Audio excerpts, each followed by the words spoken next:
Leitura de Ouvido, o podcast que transforma linhas em ondas sonoras. Eu sou o Lucas. Eu sou a Dayana. E o episódio de hoje é A Cor que Caiu do Céu, de H.P. Lovecraft. Uma história tenebrosa, marco de uma transição de Lovecraft e um dos preferidos do próprio autor norte-americano. Nesse episódio a gente vai ter um intervalinho ali no meio para discutir algumas coisas do que aconteceu na história com você e no final a gente volta para os comentários finais. Vamos lá para esse terror cósmico de Howard Phillips Lovecraft. Boa leitura! A Cor que Caiu do Céu, de Howard Phillips Lovecraft. Tradução, George Gurjan.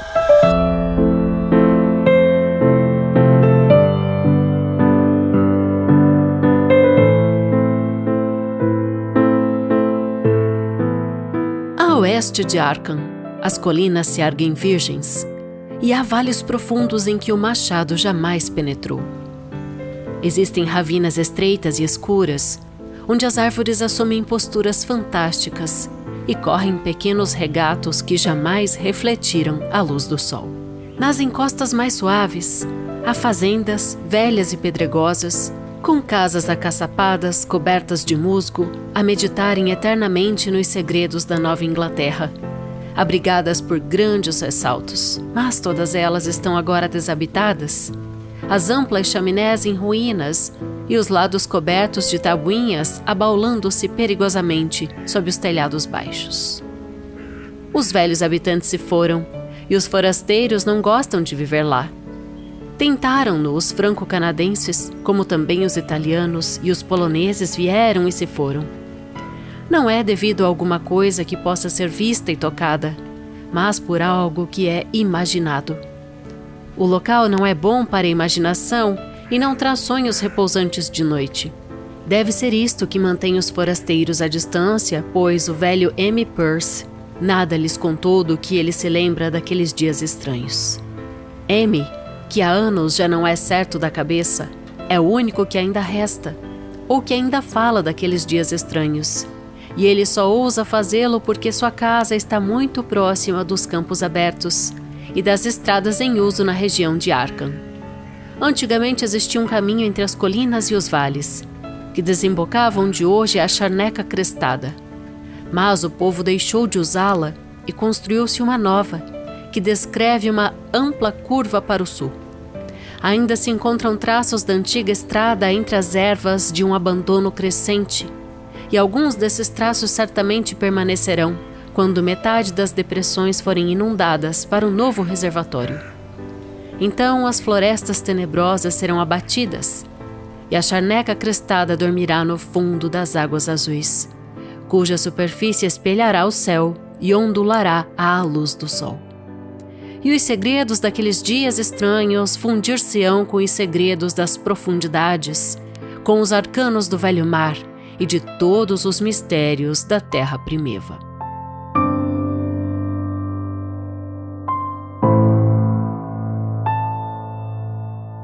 Quando procurei as colinas e os vales a fim de fazer um levantamento para o novo reservatório, disseram-me que o local era maligno. Foi em Arkham que me disseram isto. E como Arkham é uma cidade muito velha, cheia de lendas de bruxaria, pensei que a malignidade devia ser algo que velhas avós vinham sussurrando às crianças através de séculos. O nome Charneca Crestada soava-me estranho e teatral, e admirei-me de como pudesse ter entrado no folclore do povo. Vi então, com meus próprios olhos, o emaranhado de vales e encostas e deixei de me admirar de tudo que não fosse o seu próprio velho mistério. Foi de manhã que vi, mas lá havia sempre sombras. As árvores cresciam agarradas demais e seus troncos eram grandes demais para um bosque da Nova Inglaterra. Havia silêncio demais nas sombrias aleias e o solo era macio demais, com um musgo úmido e a vegetação entrelaçada por anos infindos de deterioração. Nos lugares à luz do sol, principalmente à beira da estrada velha, havia pequenas fazendas nas vertentes das colinas, algumas com todas as casas de pé, outras com apenas uma ou duas, e às vezes com apenas uma solitária chaminé e um porão cheio de detritos. As ervas e as sarças imperavam, e seres furtivos roçagavam na vegetação rasteira. Por cima de tudo pairava uma névoa de intranquilidade e opressão. Um toque irreal e grotesco, como se um elemento vital da perspectiva ou do claro escuro estivesse fora do lugar. Não me surpreendi de que os forasteiros não quisessem ficar. Não era uma região para dormir. Parecia demasiadamente como uma paisagem de Salvador Rosa ou com uma xilogravura proibida de um conto de terror. Mas mesmo isto tudo não era tão ruim quanto a charneca crestada. Compreendi-o desde o momento em que a vislumbrei no fundo de um largo vale, pois nenhum outro nome podia adaptar-se a tal coisa, nem outra coisa podia adaptar-se a tal nome. Era como se o poeta tivesse cunhado a frase após ter visto essa região particular. Deve ser a consequência de um incêndio, pensei ao vê-lo. Mas por que nunca mais crescera coisa alguma nesses 5 acres de desolação cinzenta que se espraiavam sobre o céu aberto como uma mancha de corrosão deixada por algum ácido nos bosques e nos campos? A maior parte ficava ao norte da estrada antiga, mas invadiam tanto o outro lado. Senti uma estranha relutância de me aproximar e acabei por fazê-lo apenas porque minha comissão me obrigava a atravessá-la. Não havia vegetação de qualquer espécie na ampla área, mas sim apenas uma fina poeira ou cinza que vento algum parecia jamais agitar. As árvores das cercanias eram doentias e enfesadas e muitos troncos mortos se erguiam ou estavam a apodrecer no chão à sua beira.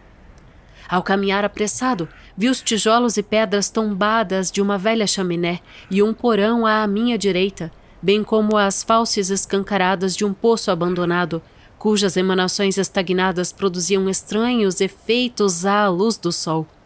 Mas a longa subida através das escuras matas parecia atraente, em comparação, e deixei-me de me admirar dos murmúrios temerosos da gente de Arkham. Não havia casas nem ruínas nas proximidades. Mesmo nos velhos tempos o local devia ter sido solitário e abandonado. E ao crepúsculo, receoso de tornar a passar por aquele sítio nefasto, tomei o caminho mais longo da Estrada do Sul ao voltar para a cidade. Senti um desejo indefinido de ver amontoarem-se nuvens, pois um estranho medo diante do firmamento infinito invadira minha alma. À noite perguntei a alguns velhos de Arkham a respeito da charneca crestada e o que significava a expressão dias estranhos, que tantos deles tartamudeavam evasivamente. Contudo, não consegui obter respostas satisfatórias, exceto que todo o mistério era muito mais recente do que eu imaginara. Não se tratava de velhas lendas, mas de algo que ocorrera durante a vida dos que falavam. Acontecera nos anos 80, e uma família desaparecera ou fora morta. Nenhum dos meus interlocutores foi preciso, e porque todos me aconselharam a não dar ouvidos às histórias doidas do velho Amy Pearce, fui procurá-lo na manhã seguinte. Tendo sido informado de que morava sozinho num velho e cambaleante casebre, lá onde as árvores começam a ficar mais densas. Era um local assustadoramente arruinado e já começava a exudar o odor um tanto mefítico que emana das casas demasiado velhas. Foi apenas após persistentes pancadas à porta que consegui fazer-me ouvir pelo ancião, e quando, arrastando os pés, assomou à porta, percebi que não tinha prazer em me ver. Não era tão débil como eu imaginara, mas seus olhos descriam de forma curiosa, e seus trajes desarrumados e a barba branca desgrenhada davam-lhe um ar alquebrado e lúgubre. Não sabendo como melhor induzi-lo a contar sua história, fingi ter vindo a negócios. Falei do levantamento e fiz-lhe perguntas vagas a respeito da região. Era bem mais inteligente e educado do que eu fora levado a pensar, e em pouco tempo compreendia tanto do assunto como qualquer dos outros homens com que eu falava em Arkham. Não era como os aldeões que eu conhecera em outros lugares onde seriam construídos reservatórios. Dele não ouvi protestos contra o fato de serem erradicados quilômetros de velhas florestas e terras aráveis, se bem que talvez fosse devido a estar a sua casa localizada fora dos limites do futuro lago.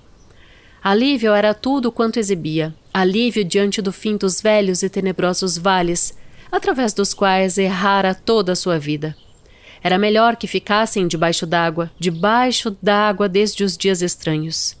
e após esse início sua voz rouquenha descaiu para um sussurro, enquanto seu corpo se inclinava para a frente e o seu indicador direito passou a apontar, trêmulo e impressionante.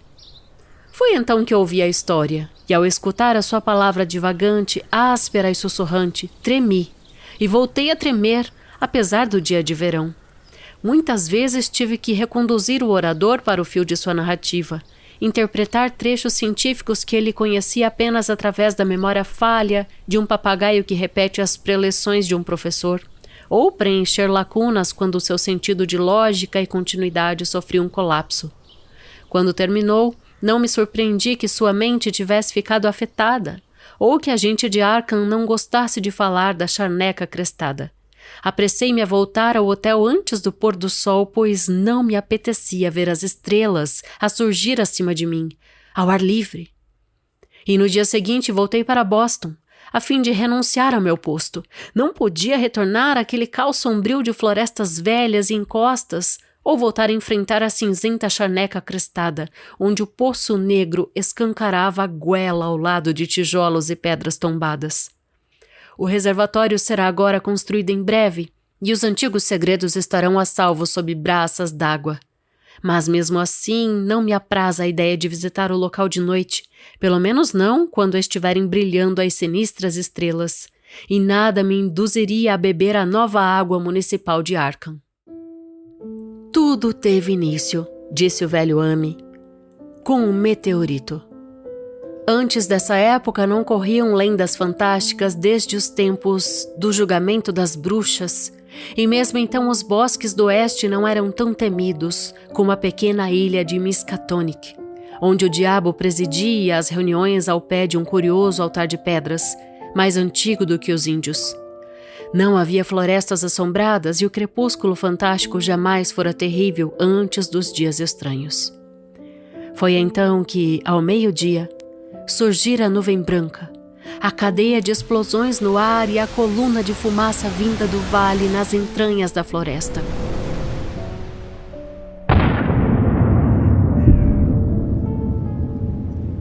E à noite toda Arkham ouvira da grande pedra que caíra do céu e afundara na terra ao lado do poço da casa de Nahum Gardner.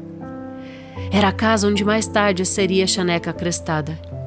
A casa branca e bem cuidada de Nahum Gardner, entre os seus férteis jardins e pomares. Nahum fora à cidade para contar a respeito da pedra e no caminho passara pela casa de Amy Peirce. Amy tinha então 40 anos e todos os estranhos acontecimentos ficaram firmemente gravados na sua memória. Ele e sua mulher haviam ido com os 3 professores da Universidade de Miskatonic, que chegaram às pressas na manhã seguinte para ver o fantástico visitante do remoto espaço sideral, e estranharam que na véspera Nahum o tivesse descrito como grande. Encolheu, disse Nahum, apontando para a grande escavação de tonalidade castanha na superfície da terra fendida e da grama carbonizada, perto da arcaica cegonha do poço no jardim da frente. Mas os sábios responderam que as pedras não encolhem. O seu calor persistia, e Nahum afiançou que a pedra ardia levemente na noite. Os professores experimentaram-na com um martelo de geólogo e acharam-na estranhamente mole. Na verdade, era mole a ponto de ser plástica. Era mais fácil arrancar-lhe pedaços do que lascá-la. E foi um espécime arrancado que levaram ao laboratório da universidade. Levaram-no num velho balde tirado da cozinha de Nahum, pois mesmo o pedaço pequeno não queria esfriar.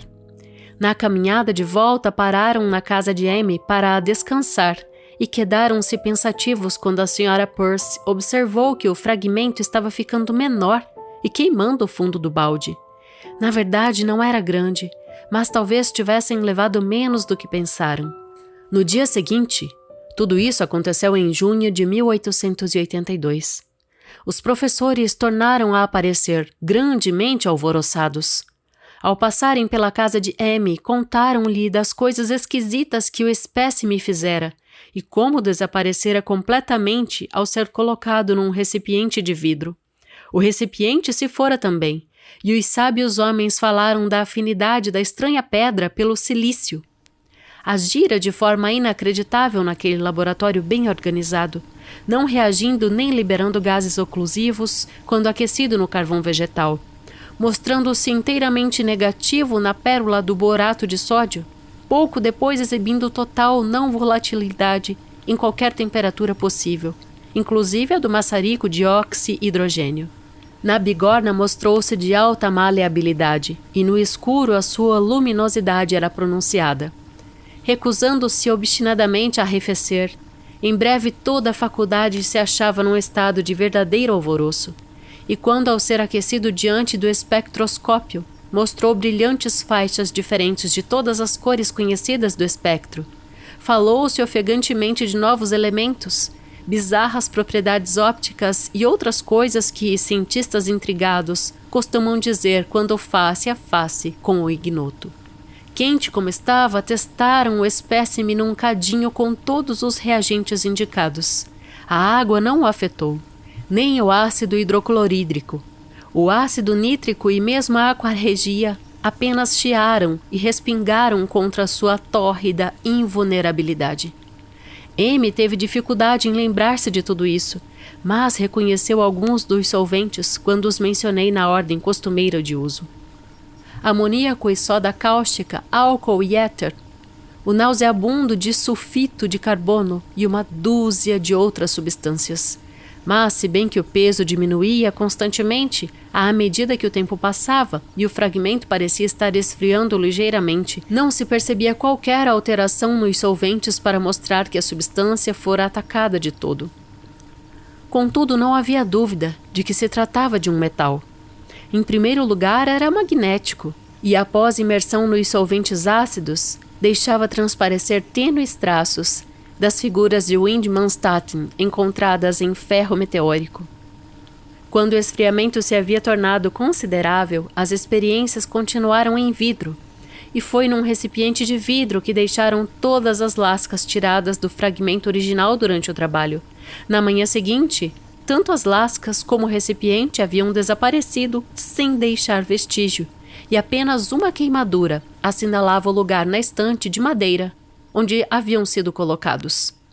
Tudo isso os professores contaram a M ao pararem à sua porta, e mais uma vez ele acompanhou-os numa visita ao pétreo mensageiro das estrelas, embora nessa oportunidade a mulher não o acompanhasse. A pedra sem dúvida encolhera, e mesmo os cautelosos professores não podiam contestar a verdade com que se deparavam.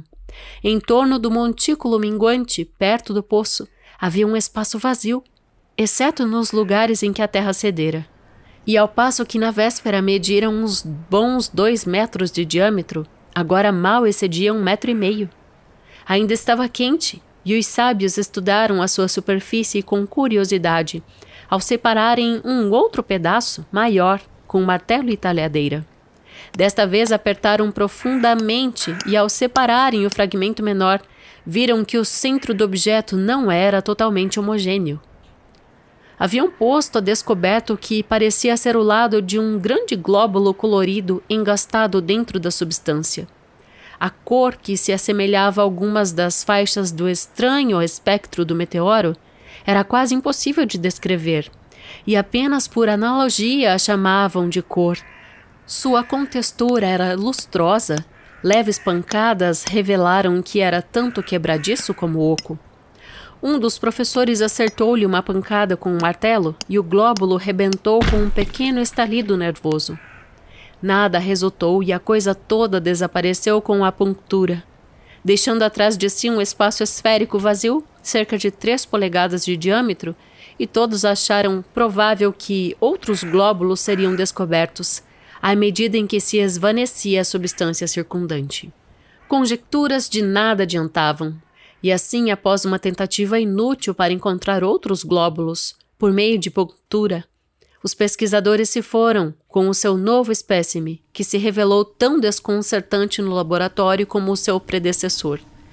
À parte o fato de ser quase plástico, possuir calor, magnetismo e uma ligeira luminosidade, de esfriar um pouco em ácidos poderosos e de ter um espectro desconhecido e de atacar os compostos de silício, tendo como resultado a destruição mútua, Não apresentava quaisquer características de identificação.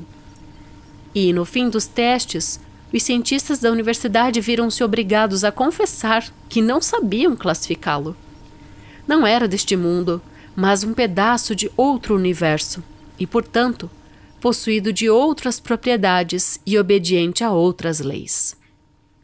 Naquela noite houve uma tempestade, e quando os professores, na manhã seguinte, foram à casa de Nahum, tiveram uma amarga decepção.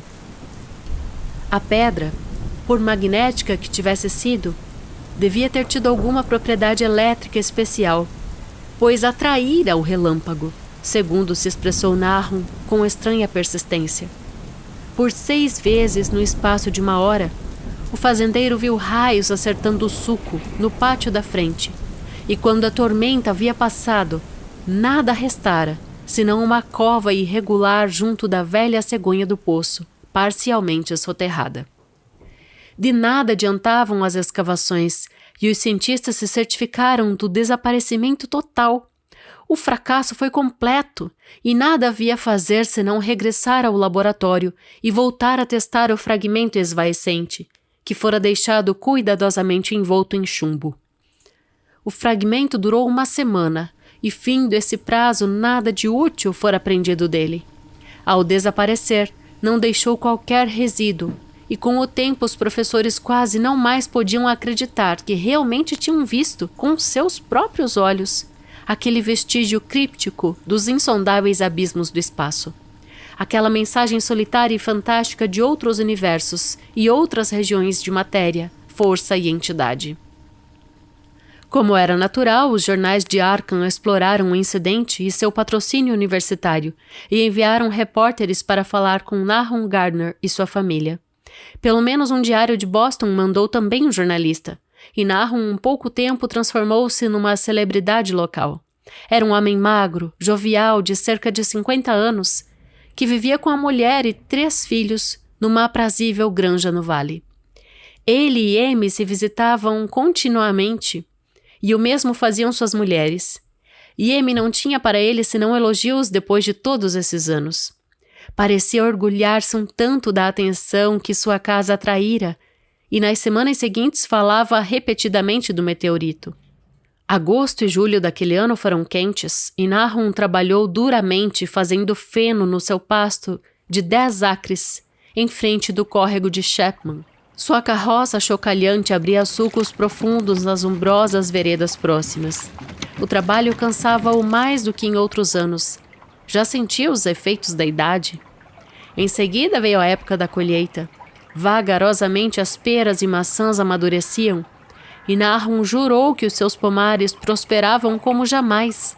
As frutas atingiam tamanhos fenomenais e ostentavam brilho inusitado. Eram tão abundantes que foram encomendados barris suplementares para a futura colheita. Mas com o amadurecimento veio a cruel decepção, pois em toda aquela luxuriante mostra de suculência ilusória, não havia só um pedaço que pudesse ser comido.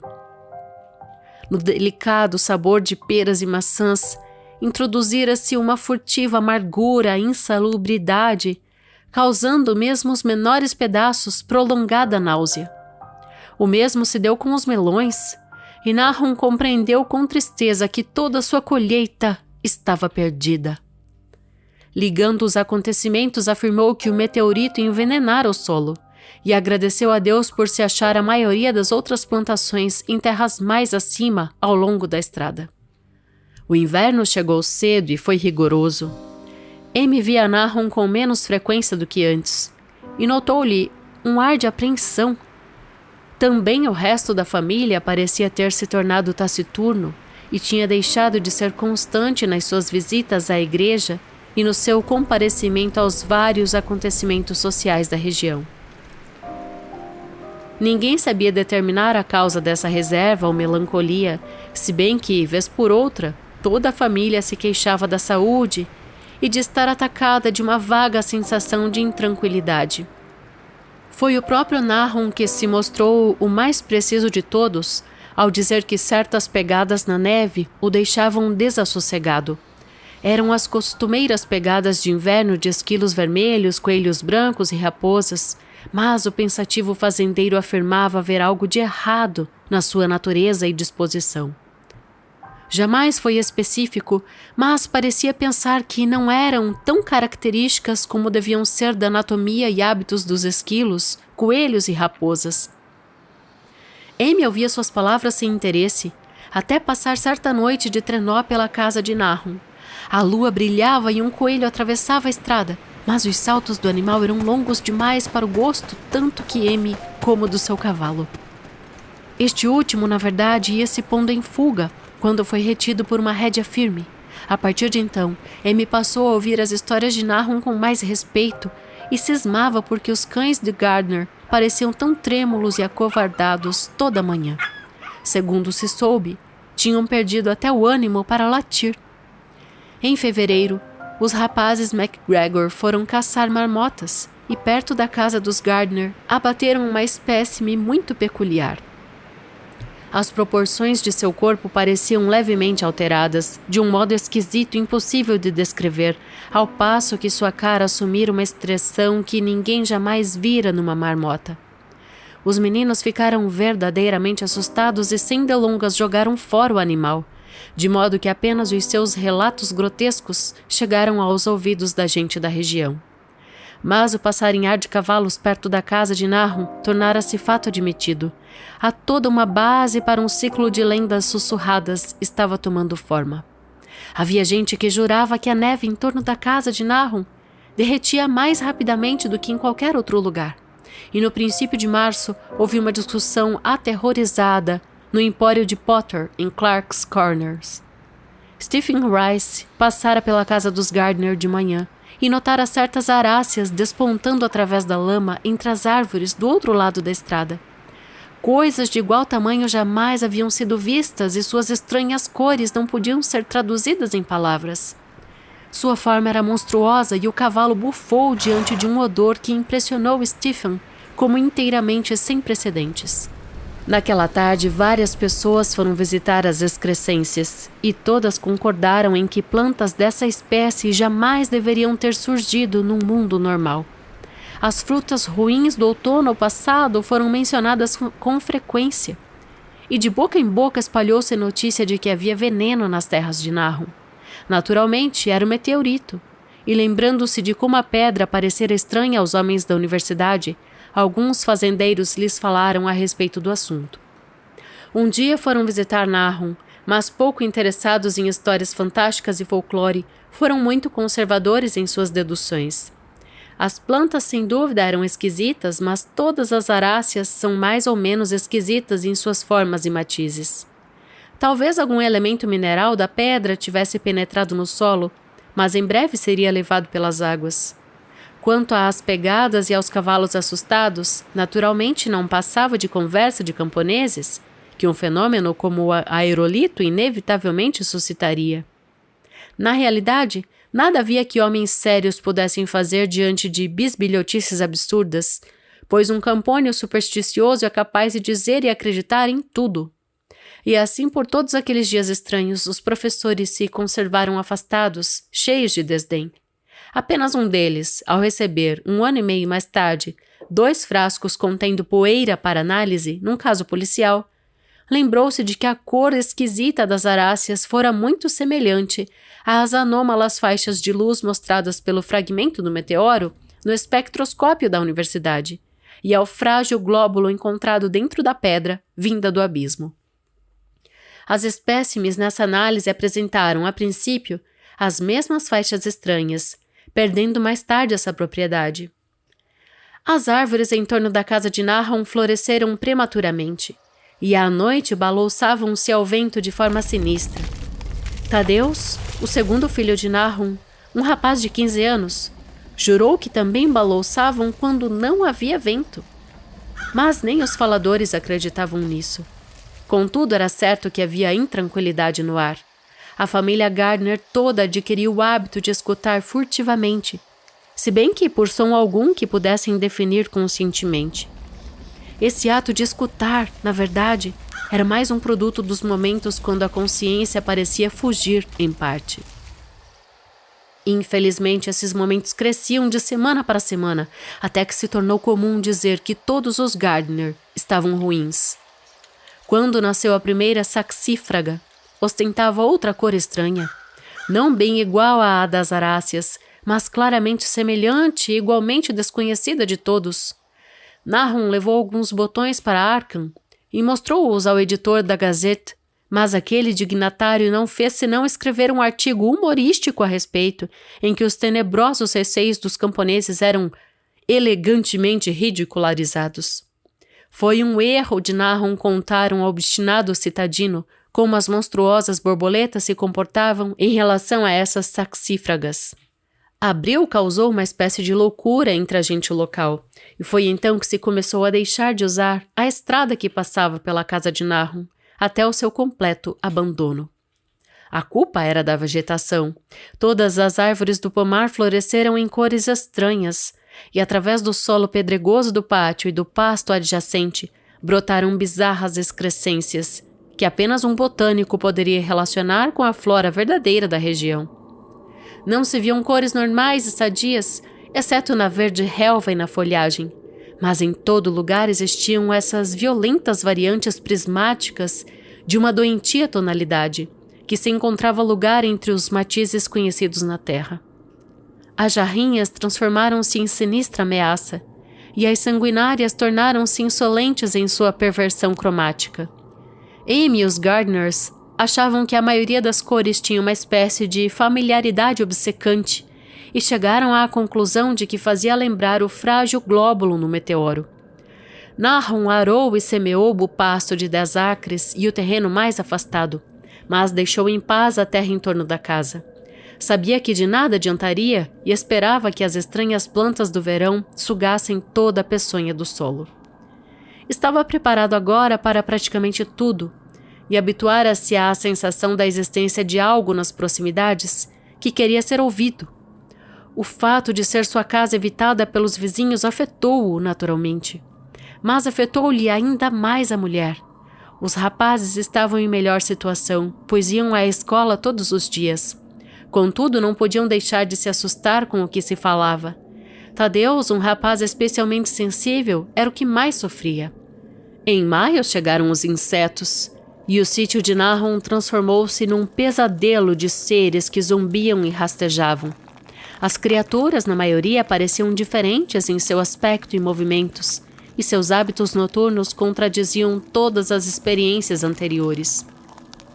Os Gardners deram para vigiar de noite, vigiar de todos os lados, a esmo, à espera de algo que não sabiam o que era. Foi então que reconheceram que Tadeus tivera razão a respeito das árvores. A senhora Gardner foi a segunda pessoa a notá-lo através da janela, a observar os galhos entumecidos de um acer contra o céu iluminado pelo luar. Não havia dúvida de que os ramos se moviam. Na certa era a seiva. O inexplicável invadira agora toda a vegetação. No entanto, não foi um membro da família de Nahum que fez a descoberta imediata. A familiaridade entorpecera-os, e o que eles não podiam ver foi notado por um tímido vendedor de moinhos de Boston, que, desconhecendo as lendas da região, por lá passou certa noite. O que ele relatou em Arkham mereceu um curto parágrafo na Gazette, e foi através do jornal que todos os fazendeiros, inclusive Nahum, tomaram conhecimento do fato. A noite fora escura e fraca à luz das lanternas da pequena carruagem, mas em torno de uma fazenda do vale, que todos deduziram ser a de Nahum, a escuridão era menos densa. Uma luminosidade tênue, mas distinta, parecia emanar de toda a vegetação, relva, folhas e flores, ao passo que, em dado instante, um fragmento de fosforescência parecia mover-se furtivamente no pátio perto do celeiro. Até então, a grama parecia não ter ficado afetada, e as vacas pastavam à vontade nas terras perto da casa. Mas, pelo fim de maio, o leite ficou ruim. Nahum mandou levar as reses para os terrenos mais afastados, e o problema desapareceu. Pouco depois, a transformação da grama e das folhas tornou-se evidente. Todo o verde estava ficando cinzento e adquirindo uma qualidade muito singular de fragilidade. Amy era o único a visitar o lugar, e as suas visitas se tornaram cada vez menos frequentes. Quando a escola fechou, os Gardners estavam virtualmente desligados do mundo, e às vezes deixavam Amy fazer as suas compras na cidade.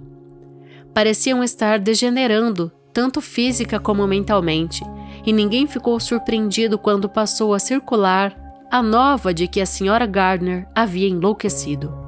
Isso aconteceu em junho, cerca de um ano depois da queda do meteoro, e a pobre mulher, aos berros, falava de coisas no ar que ela não podia descrever. Em seus delírios não havia um só substantivo específico, mas apenas verbos e pronomes. Coisas se mexiam e mudavam e esvoaçavam, e ouvidos vibravam com impulsos que não eram bem sons.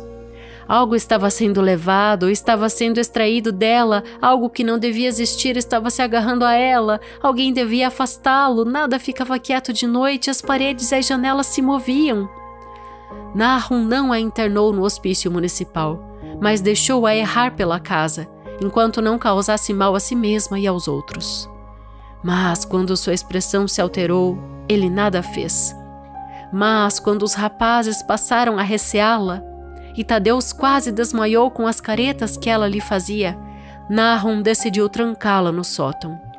Em julho deixara de falar e rastejava de 4, e antes do fim do mês Nahum teve a monstruosa impressão de que ela brilhava levemente no escuro, da mesma forma como a vegetação circunvizinha, fato que se tornara óbvio. Foi um pouco antes disso que os cavalos debandaram. Algo os assustara de noite e seus relinchos e coices na cocheira haviam sido terríveis. Não havia como tranquilizá-los. E quando Nahum abriu a porta do estábulo, dispararam como corças assustadas. Foi necessário 1 semana para localizá-los, e quando foram achados, não mais serviam para coisa alguma. Algo lhes afetara o cérebro e todos tiveram de ser sacrificados. Nahum tomou emprestado um cavalo de Amy para fazer feno, mas o animal não queria aproximar-se do celeiro, recuando, empacando e relinchando, e no fim não pôde fazer mais do que levá-lo ao pátio, enquanto os homens usavam de suas próprias forças para aproximar a carroça do palheiro, para permitir o carregamento. Enquanto isso, a vegetação se tornava cada vez mais cinzenta e frágil. Mesmo as flores, cujos matizes eram tão estranhos, adquiriram um tom cinza, e as frutas nasciam cinzentas, enfesadas e sem sabor. Os astropólios e as varas de ouro tomavam a mesma cor e pareciam deformados, e as rosas, zinhas e malva-rosas do pátio fronteiro eram coisas de aparência tão revoltante que Zenas, o filho mais velho de Nahum, resolveu cortá-las. Os insetos estranhamente inchados morreram na mesma época, e até as abelhas haviam abandonado suas colmeias, partindo para a floresta. Em setembro, toda a vegetação estava se desfazendo em pó cinzento e Nahum receava que as árvores morressem antes de todo o veneno ter saído do solo. Sua mulher tinha agora acessos de berros terríveis e ele e os rapazes viviam num estado de constante tensão nervosa. Evitavam seus semelhantes agora, e quando a escola reabriu, os rapazes não voltaram a frequentá-la. Mas foi Amy, numa de suas visitas, o primeiro a compreender que a água do poço não mais era aproveitável.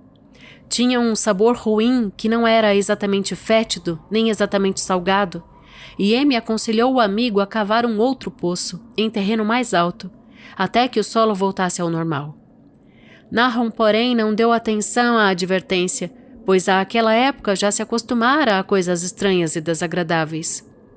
Ele e os rapazes continuaram a usar a água contaminada, bebendo-a tão indiferente mecanicamente como comiam as suas magras e mal preparadas refeições e cumpriam suas tarefas ingratas e monótonas durante os dias intermináveis. Havia neles todos uma espécie de resignação impassível, como se estivessem em um outro mundo, a passar entre fileiras de sinistros guardas, a caminho de um fim inevitável e familiar. Tadeus enlouqueceu em setembro, depois de uma visita ao poço. Fora levado um balde e voltara de mãos vazias. Urrando e agitando os braços, por vezes dando risadas inanas ou falando num sussurro a respeito das cores que se moviam lá embaixo. 2 loucos numa família era bem ruim, mas Nahum se mostrou muito corajoso. Deixou o menino à solta durante uma semana, mas quando ele começou a tropeçar e a se ferir, trancou-o num quarto do sótão, em frente do ocupado pela mãe. O modo como gritavam um para o outro através de suas portas trancadas era assustador, especialmente para o pequeno Mervyn, o qual julgava ouvi-los usar uma língua terrível, mas não era deste mundo. Mervyn estava se tornando tremendamente imaginativo e a sua inquietude agravou-se após o trancafiamento do irmão, que era o seu maior companheiro de brinquedos. Quase à mesma época começou a mortandade entre os animais.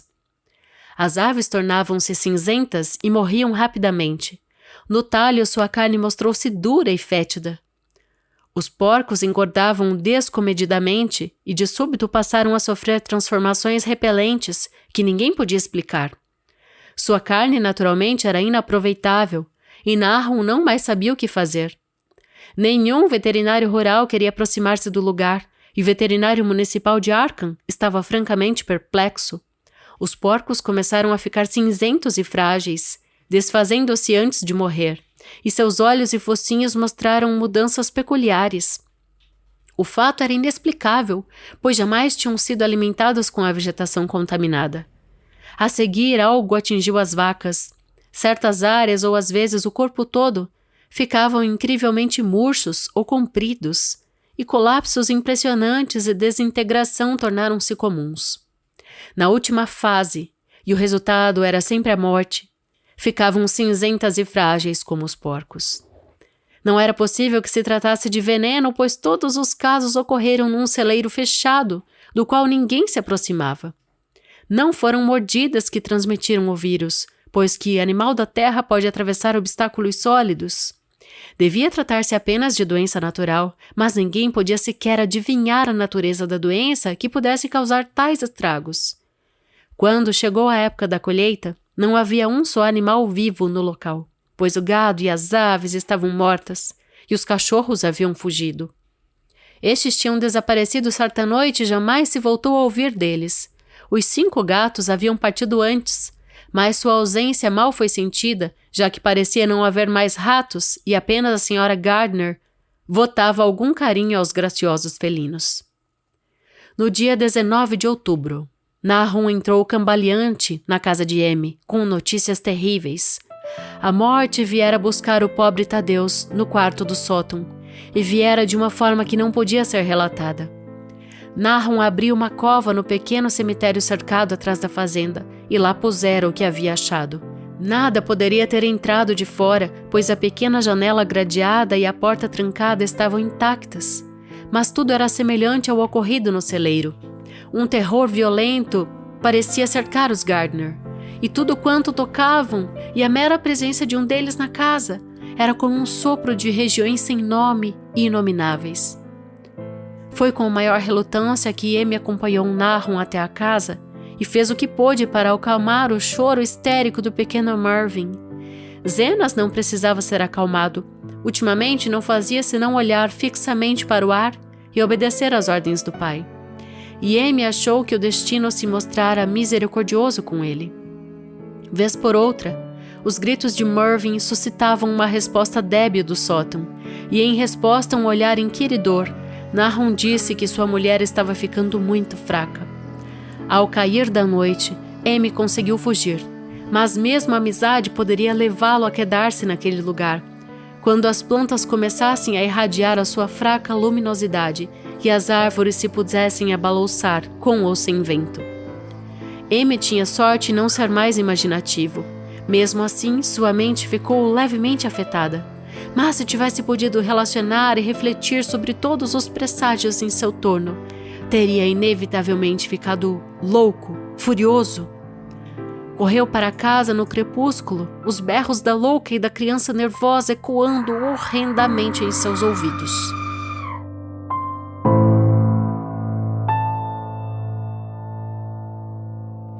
E esse está sendo A Cor que Caiu do Céu, de H.P. Lovecraft.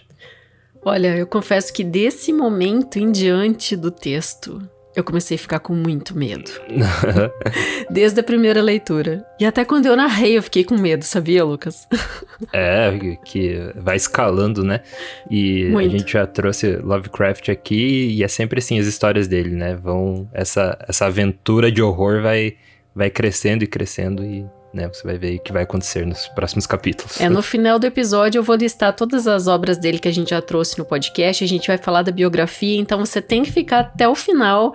É imperdível o que ocorre de agora pra diante, assim, muito insólito e sobrenatural. Mas vamos falar um pouquinho do que ocorreu até agora, né? Uhum. Então a gente acabou ali numa cena de enlouquecimento, né? O enlouquecimento foi algo muito marcante. Primeiro, quem enlouqueceu foi a mulher, né? Falava só verbos e pronomes, fazia caretas, começou a brilhar no escuro. E depois a gente tem, então, o enlouquecimento do filho do meio, né? Do Tadeus, que era o mais sensível. E a gente acaba de presenciar a morte desse menino. Então, sim. Algo muito estranho está acontecendo na propriedade do Nahum Gardner. A loucura é muito presente, né, nas obras do Lovecraft, e ele teve muito perto da loucura na própria vida dele. Depois, no final do episódio, a gente vai falar da biografia dele, né, mas o pai dele enlouqueceu, muitos acham por causa da sífilis, né. Uhum. Então ele era um bebê, né, ele tinha 3 aninhos. Então, mas vamos antecipar a biografia. Vamos deixar a biografia pro final. Eu quero te dizer que esse conto você vai encontrar uma tradução também como A Cor que Caiu do Espaço. Né? Isso, porque o inglês é The Color Out of Space, né? Que é mais literal, né? E ele foi escrito em 1927 e o Lovecraft já estava numa fase madura, né? Então, esse conto tem, assim, muitas questões que me chamam a atenção. A começar pelo nome interessante do espaço, né? Arkham, em Massachusetts. Então, fica em Massachusetts. Ele que é um autor norte-americano, né? Privilegia esse território para descrever. Mas a gente estava questionando, né, Lucas, os nomes dos personagens que não parecem muito americanos, né? Sim, os nomes... Tanto é que você achava que Amy Pierce fosse uma mulher. Porque é escrito A-M-M-I, né? Não sei se eu pronunciei certo também, né? Que depende da linguagem, mas pode ser Amy. Talvez seja Amy, só que... Mas são nomes que parecem ser estrangeiros, né? O que favorece toda a mitologia que tá girando em torno da charneca. Só pra também explicar, a charneca a gente já explicou isso no episódio da Flor da Espanca, né? Mas é um tipo de vegetação rasteira, né? Que tem em campos bastante encontrado em campos europeus, assim. Mas no norte da América também tem. Também tem, que é aquela vegetação baixinha com rochas, assim, né? Até interessante você falar, porque eu listei aqui os nomes das plantas e fui pesquisando, porque ele foi bem botânico, né? Até se tiver alguém dessa área, quiser fazer comentários, no final a gente também vai ler comentários dos nossos leitores de episódios anteriores, mas as aráceas, por exemplo, que são bastante citadas, na casa da minha avó se chamava Comigo Ninguém Pode. Talvez você já tenha ouvido, sim. Né, essa planta por aí é um tipo de arácea. Mas tem mais de 100 gêneros de aráceas e 3.000 espécies. Só na Amazônia brasileira, a gente tem 30 gêneros e 270 espécies de aráceas, né? E se você jogar no Google as imagens, você vai ver como ela é tão variada, né? Mas é uma das vegetações que existem nesse território ali, nesse local onde acontece, que é essa fazenda, né, uma granja, até ele fala em algum momento na tradução, obscura. Do Nahum Gardner, mas Isso. até então era uma propriedade bem vistosa, né, com muitos pomares, e até te passar mais algumas informações vocabulárias aqui. Saxífraga, que também é citado ao longo do texto, na casa da minha avó era conhecido como quebra-pedra. Ela usava para fazer chá, né? Então, saxífraga é uma vegetação que surge no meio das pedras. E aí vem essa explicação que você estava dando do tipo de terreno da charneca. Nossa, né? muito curioso. E falando do tamanho da propriedade, né? Ele fala em acres, né? São 5 acres dessa terra que vai ser... alagada, né? Então, 1 acre corresponde a 4.047 metros quadrados, que que corresponde a 0,4 hectares. Né? Um hectare é formado de 10 mil metros quadrados. Né, então. Então é interessante pra gente situar, né? E dizer que ele tinha mais 10 acres na parte mais acima, né? Essa parte de 5 acres é onde recebe a visita desse meteoro, que a gente vai continuar conhecendo todos os danos. Vamos lá. Outra curiosidade também que já rolou aí que eles vão na universidade estudar o objeto, né? Eles vão na universidade de Miskatonic. Essa universidade é fictícia, criada pelo Lovecraft, e ela aparece em diversos contos dele. Então, tudo acontece meio que no mesmo universo, né? Isso que é o legal também da obra dele, que parece que tudo faz parte do mesmo lugar ali.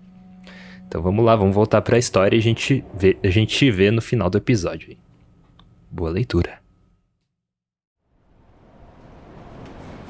3 dias depois, cedo de manhã, Nahum irrompeu pela cozinha de Amy e, na ausência do dono da casa a gaguejar, fez um novo relato de desespero que a Sra. Peirce ouvira com crescente pavor. Desta feita, tratava-se do pequeno Mervyn. Desaparecera. Saíra à tarde da noite com um lampião e um balde, em busca de água, e não regressara. A dia já vinha se desintegrando mentalmente e mal sabia o que lhe ia em redor. Gritava o tempo todo. O pai escutara um berro frenético do pátio, mas antes que pudesse chegar à porta, o menino desaparecera. Não se via a luz da lanterna que havia levado, e da criança nem traço. Na hora, Nahum pensou que o lampião e o balde também haviam desaparecido. Mas quando rompeu a aurora e o homem vinha voltando da sua busca dos bosques e campos, encontrou alguns objetos muito curiosos perto do poço. Havia uma pequena massa de ferro esmagado e aparentemente levemente fundido, que sem dúvida era o lampião. E, ao passo que uma alça vergada e alguns aros de ferro retorcidos, tudo meio derretido, pareciam constituir os restos do balde. Era só. Nahum perdera a capacidade de imaginar. A Sra. Peirce estava prestes a desmaiar e Amy, ao chegar em casa e ouvir o relato, não sabia o que dizer. Mervyn se fora, e de nada adiantava falar com a gente das cercanias que agora evitava todos os Gardners. Tampouco adiantava falar com a gente da cidade de Arkham, que ria de tudo. Ted se fora, e agora também Mervyn. Algo se acercava, algo que queria ser visto e ouvido. Nahum iria dentro em breve e pediu a Amy que cuidasse da mulher e de Zenas, caso lhe sobrevivessem. Na certa era algum julgamento, se bem que não pudesse imaginar por quê, pois, ao que sabia, sempre caminhara nas veredas do Senhor. Por 2 semanas, Amy não viu Nahum. Depois, preocupado com o que lhes poderia ter sucedido, venceu seus temores e visitou a casa dos Gardner. Não se via fumaça na grande chaminé, e por um momento receou o pior. O aspecto da fazenda toda era impressionante, grama e folhas cinzentas e fenecidas pelo chão. A era caindo em fragmentos frágeis de paredes e frontões arcaicos, e grandes árvores nuas procurando atingir o céu plúmbeo de novembro, com uma malevolência estudada, que Amy não pôde deixar de sentir provinha de uma sutil mudança na inclinação dos ramos. Mas Nahum vivia. Estava fraco, deitado num sofá na cozinha de teto baixo, mas perfeitamente consciente e capaz de dar instruções simples a Zenas. Fazia um frio mortal no recinto, e quando Amy tremeu visivelmente, o dono da casa, em voz rouquenha, deu ordens a Zenas para trazer mais lenha.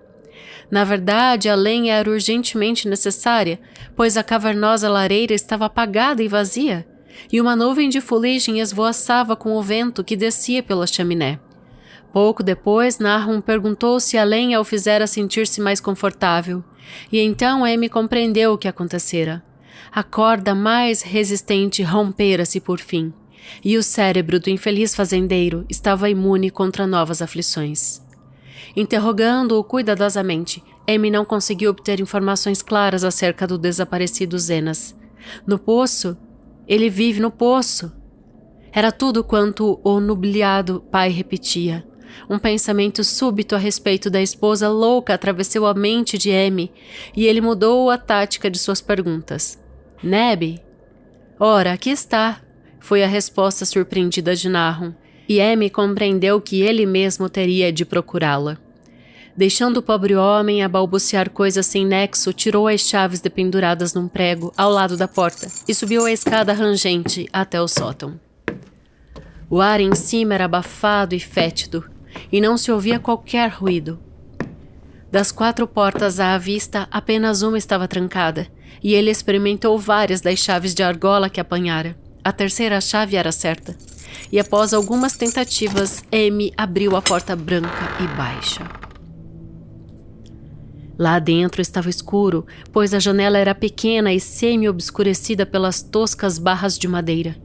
E Amy não conseguiu distinguir coisa alguma sobre o assoalho, construído de tábuas largas. O fedor era insuportável, e antes de prosseguir teve de ir até outro quarto para voltar com os pulmões cheios de ar respirável. Quando voltou a entrar, viu alguma coisa escura no canto, e ao vê-la mais claramente soltou um grito. Enquanto gritava, parecia-lhe que uma nuvem momentânea encobrira a janela, e um segundo mais tarde sentiu-se roçado, como por alguma emanação nauseabunda. Estranhas cores dançaram diante de seus olhos, e se não estivesse entorpecido por um sentimento de horror, ter-se-ia lembrado do glóbulo do meteoro, estilhaçado pelo martelo do geólogo, e da mórbida vegetação que surgira na primavera. No momento, porém, pensou apenas na monstruosidade repugnante com que se defrontava e que obviamente partilhara da sorte inominável do jovem Tadeus e dos animais. Mas o fato terrível era que o objeto se movia vagarosa e perceptivelmente enquanto continuava a se desfazer. Amy não queria dar-me maiores detalhes da cena, mas a forma no canto não reaparece no seu relato como um objeto móvel. Existem coisas que não podem ser mencionadas, e o que é feito com intenção humanitária às vezes é cruelmente condenado pela lei. Compreendi que nenhum objeto móvel fora deixado naquele quarto de sótão e que deixar lá alguma coisa capaz de movimento teria sido um ato tão monstruoso que um ser responsável que o cometesse mereceria ser condenado ao tormento eterno. Só um fazendeiro fleumático não teria desmaiado ou enlouquecido, e Amy estava consciente quando atravessou a porta baixa e trancou atrás de si o segredo nefando. Nahum exigia atenção, era preciso alimentá-lo e cuidar dele e removê-lo para algum lugar onde pudesse ser tratado. Começando a descer na escuridão, Amy ouviu um baque embaixo. Teve até mesmo a impressão de ter escutado um grito estrangulado e nervoso lembrou-se da emanação pegajosa que o roçara no horrendo quarto de cima. Que presença fora despertada com a sua chegada e o seu grito? Paralisado por um terror indefinido, ouviu outros sons vindos de baixo. Escutou o inconfundível ruído de algo pesado sendo arrastado e um barulho detestavelmente viscoso, como de alguma sucção diabólica e imunda. Com um sentido de associação elevado até uma altura febril, lembrou-se inexplicavelmente do que vira em cima. Bom Deus! Que mundo espectral era este que invadira? Não ousou avançar nem recuar, mas ficou parado a tremer na curva negra da escadaria embutida. Os menores detalhes da cena estavam gravados a fogo em seu cérebro. Os ruídos, a sensação de espera aterrorizada, as trevas, os íngremes e estreitos degraus e, Senhor dos céus, a leve, mas inconfundível luminosidade de todo o madeirame visível, degraus, corrimãos, ripas e vigas expostas. Ouviu, então, um relincho frenético do cavalo que deixara a porta, seguido imediatamente por um galopar que denunciava uma fuga desenfreada. Em poucos momentos, charrete e cavalo estavam fora do alcance de sua voz, deixando o homem amedrontado na escada a pensar na causa da fuga.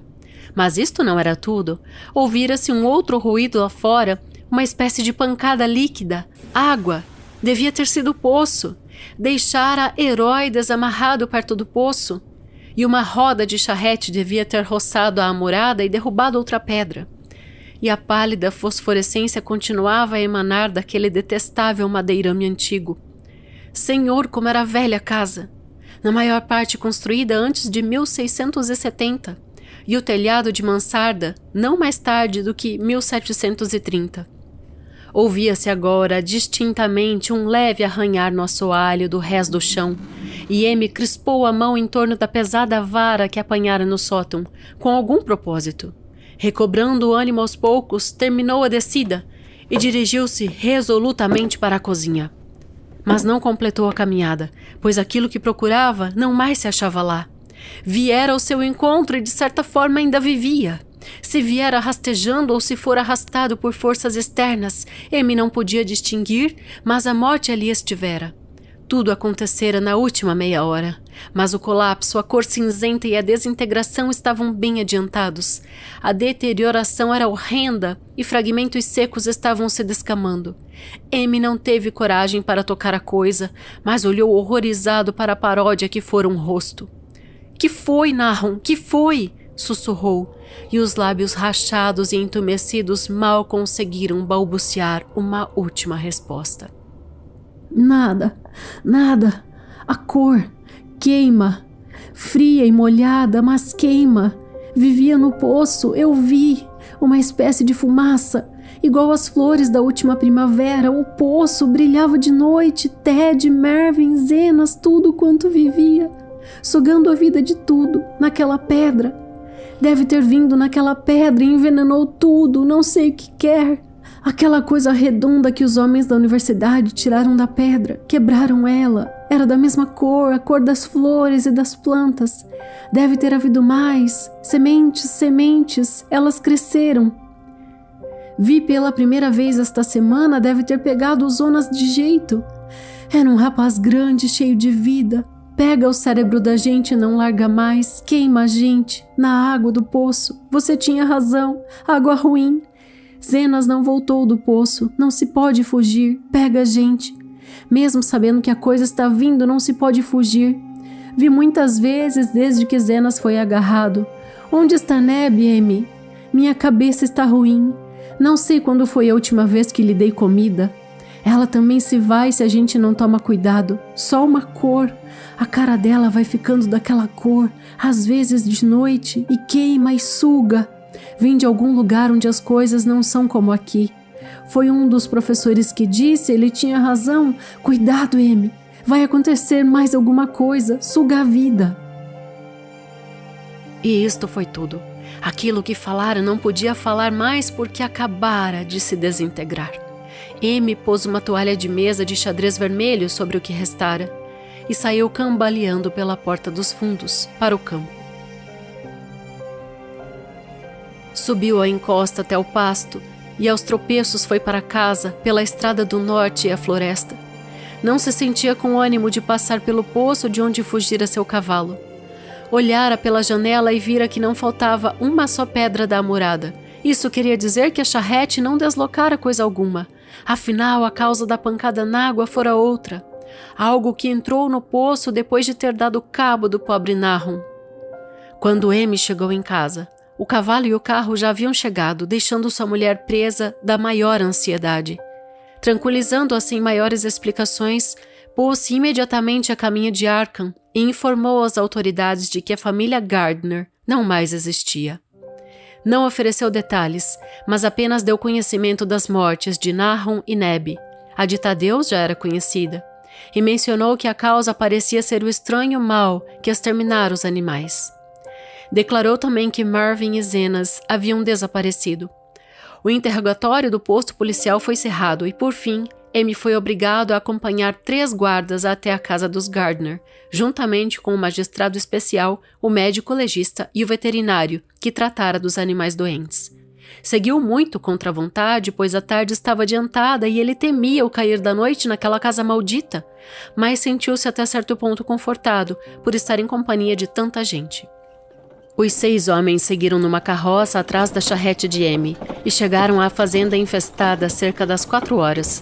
Embora acostumados a experiências dantescas, nenhum dos policiais ficou indiferente às coisas encontradas no sótão e sob a toalha vermelha no rés do chão.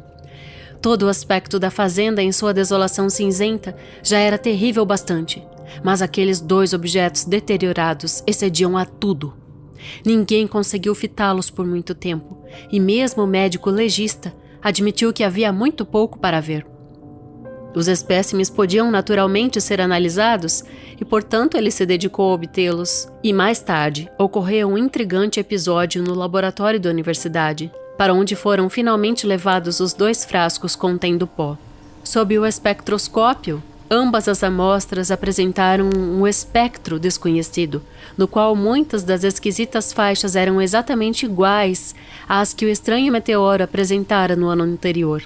A propriedade de emitir esse espectro desapareceu num mês, passando a poeira a constituir-se a partir de então, principalmente de fosfates alcalinos e carbonatos.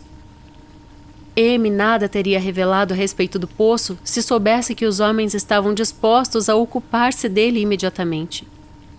O pôr do sol se avizinhava e ele estava ansioso para sair de lá, mas não pôde deixar de olhar para a murada de pedras perto da grande cegonha. E quando um detetive o interrogou a respeito, admitiu que Nahum temia algo dentro do poço, a ponto de jamais lhe ter ocorrido examiná-lo à procura de Mervyn ou Zenas. Depois disso, não queriam saber senão de esvaziar e explorar o poço sem delongas, e assim, M teve que esperar, trêmulo, enquanto balde após balde de água cheirosa era levantado e derramado no solo encharcado. Os homens enojados fungavam à vista do líquido e já no fim tapavam seus narizes contra o odor fétido que estavam trazendo à luz do dia. O trabalho demorou muito menos do que pensaram, pois o nível da água estava surpreendentemente baixo. Não há necessidade de falar do que encontraram exatamente.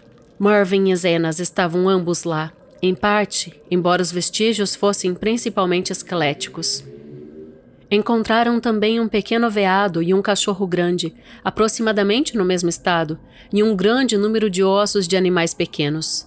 O limo e o lodo no fundo pareciam inexplicavelmente porosos e borbulhantes, e um homem que desceu com uma longa vara pôde enterrá-la até qualquer profundidade dentro da lama no fundo sem encontrar obstáculo sólido.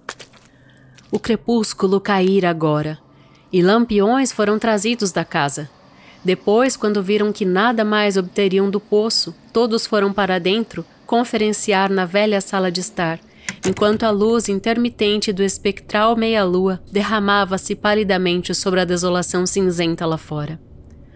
Os homens estavam francamente perplexos com o caso todo e não sabiam como encontrar um elemento comum convincente que estabelecesse uma ligação entre as estranhas condições vegetais, a misteriosa doença dos animais e dos seres humanos e as inexplicáveis mortes de Mervyn e Zenas no poço contaminado.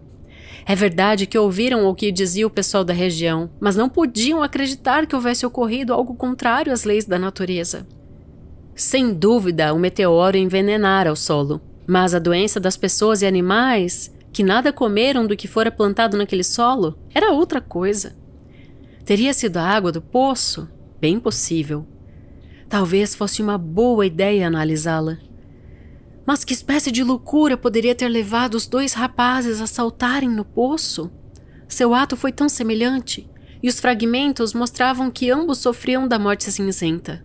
Por que tudo estava tão cinzento e deteriorado? Foi o magistrado, sentado à janela que dava para o pátio, que primeiro notou a fosforescência em torno do poço.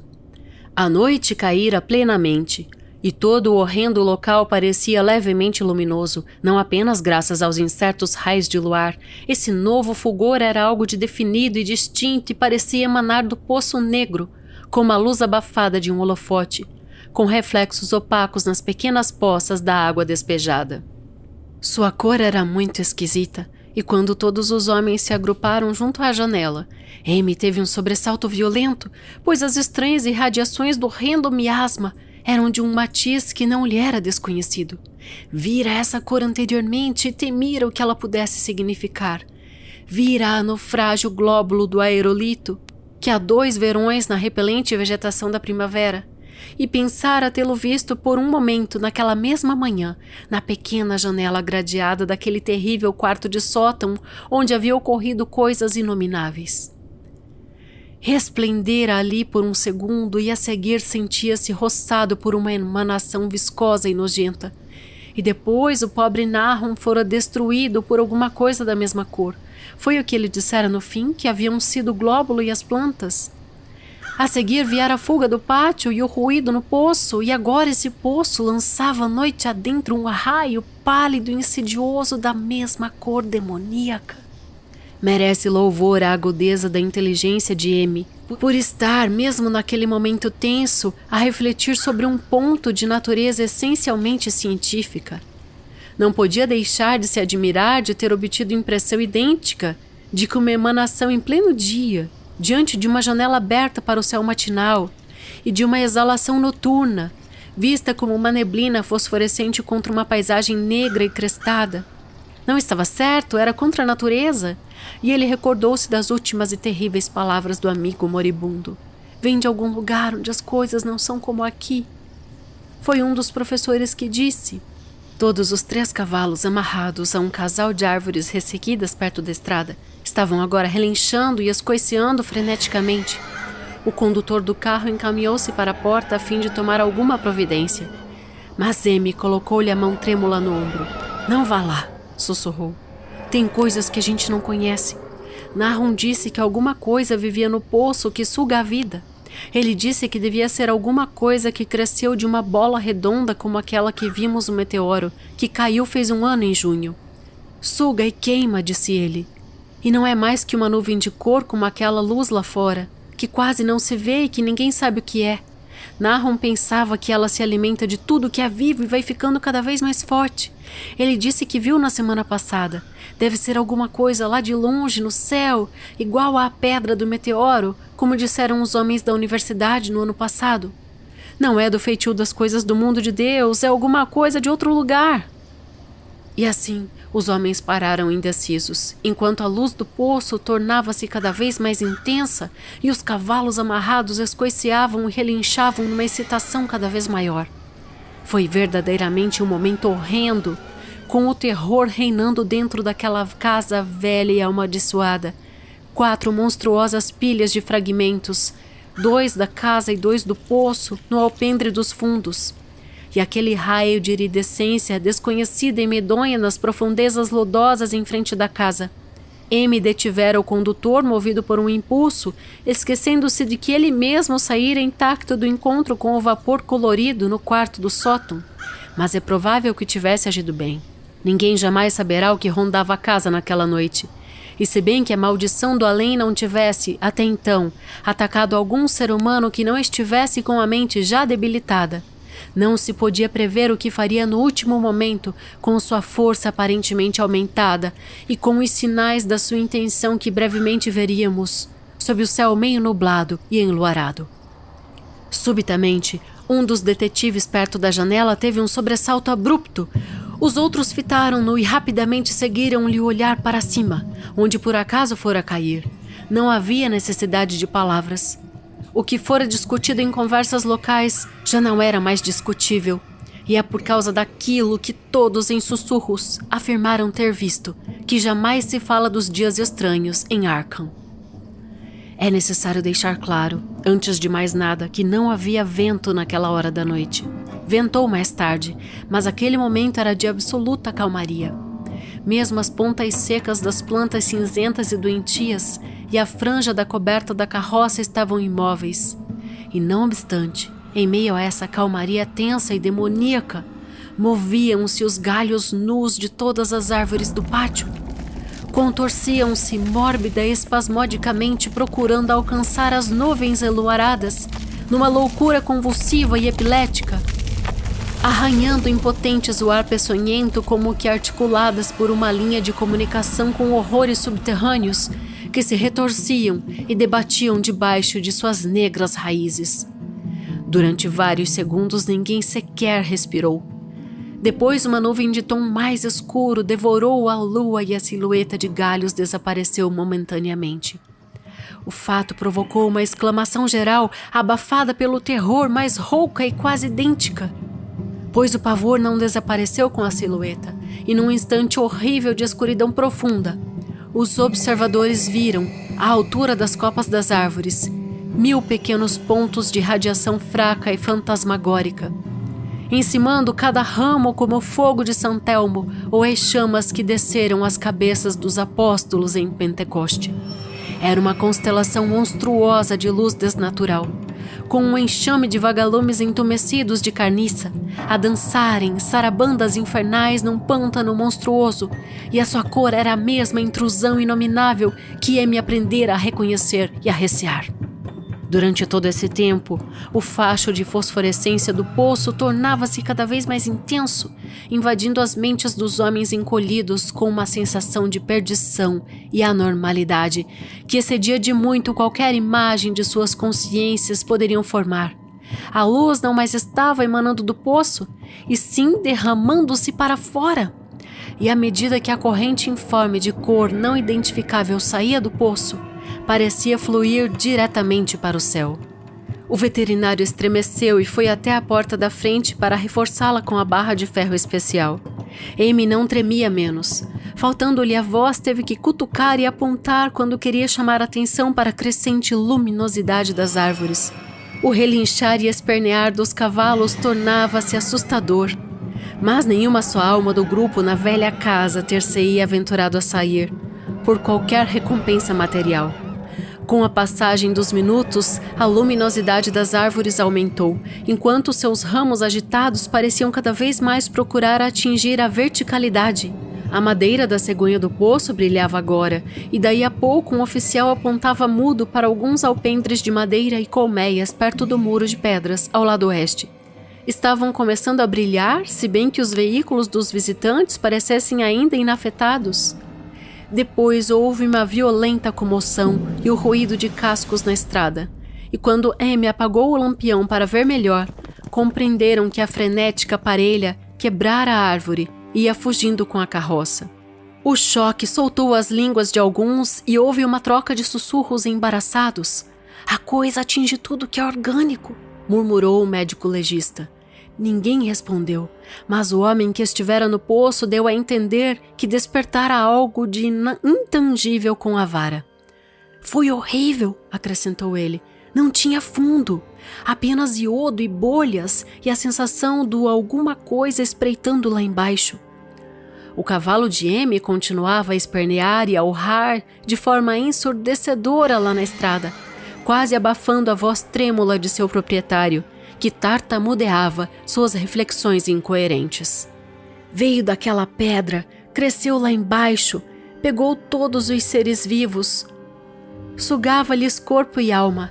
Ted McWin, Zenas e Neb, Nahum foi o último, todos beberam da água, dominou eles, veio do além onde as coisas não são como aqui, e agora volta para lá."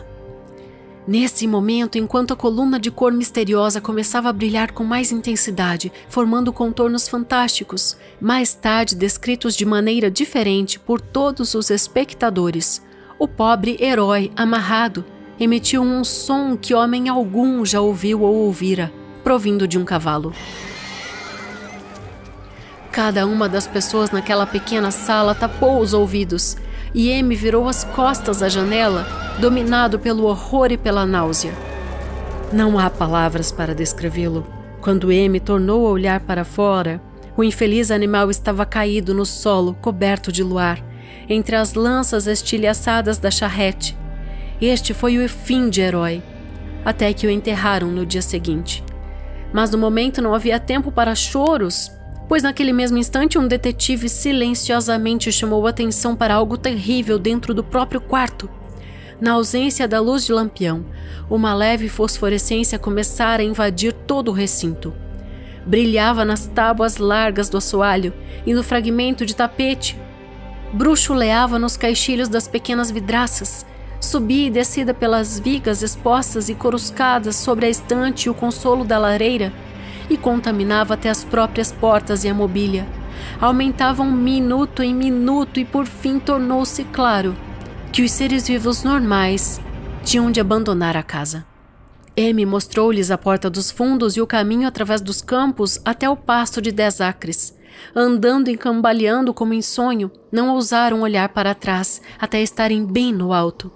Ficaram satisfeitos por terem encontrado a rota, pois não teriam podido sair pela frente e passar perto daquele poço. Já era terrível passar pelo celeiro, os alpendres ardentes e as brilhantes árvores do pomar com seus contornos retorcidos e demoníacos. Mas graças aos céus, os galhos procuravam apenas alcançar o alto. A lua desapareceu atrás de pesadas nuvens negras, enquanto atravessavam a rústica ponte sobre o córrego de Chapman, e de lá até o campo aberto andaram às cegas. Quando olharam para trás, para o vale e a distante casa dos Gardner, embaixo, viram um espetáculo horrendo. A fazenda toda irradiava a hedionda e misteriosa mescla de cores, árvores, construções e mesmo a grama e os arbustos que ainda não haviam adquirido totalmente a letal fragilidade cinzenta. Todos os ramos erguiam-se para o céu, encimados por pontas de repelentes labaredas, e filetes tremulantes do mesmo fogo rastejavam pelas cumieiras da casa, do celeiro e dos alpendres. Era uma cena de uma visão de Fuseli, e acima do resto reinava essa orgia de luminosa amorfia, esse misterioso arco-íris sem dimensões de veneno críptico do poço, fervilhando, tateando, lambendo, cintilando, forçando e borbulhando malignamente, em seu cromatismo cósmico e irreconhecível. A seguir, sem aviso, o hediondo objeto disparou verticalmente para o céu, como um foguete ou um meteoro, não deixando qualquer rastro atrás de si, e desaparecendo por um buraco redondo e curiosamente irregular nas nuvens, antes que qualquer um dos homens pudesse recuperar o alento ou soltar uma exclamação. Nenhum espectador jamais poderá esquecer essa visão, e Amy lançou um olhar vago para as estrelas de cisne, com Deneb cintilante mais do que as outras, onde a cor desconhecida se fundira na Via Láctea. Mas o seu olhar foi rapidamente atraído para a terra pelos estalidos no vale. Foi exatamente isso, apenas o som de madeira se estilhaçando e estalando, e não uma explosão, como muitos do grupo asseveraram.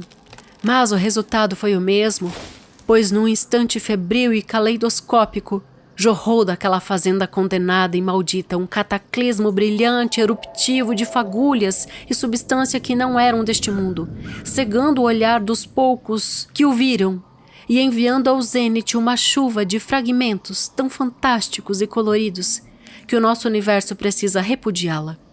Através de vapores que se fechavam rapidamente à sua passagem, os fragmentos seguiram a grande monstruosidade desaparecida, e no mesmo segundo desapareceram também.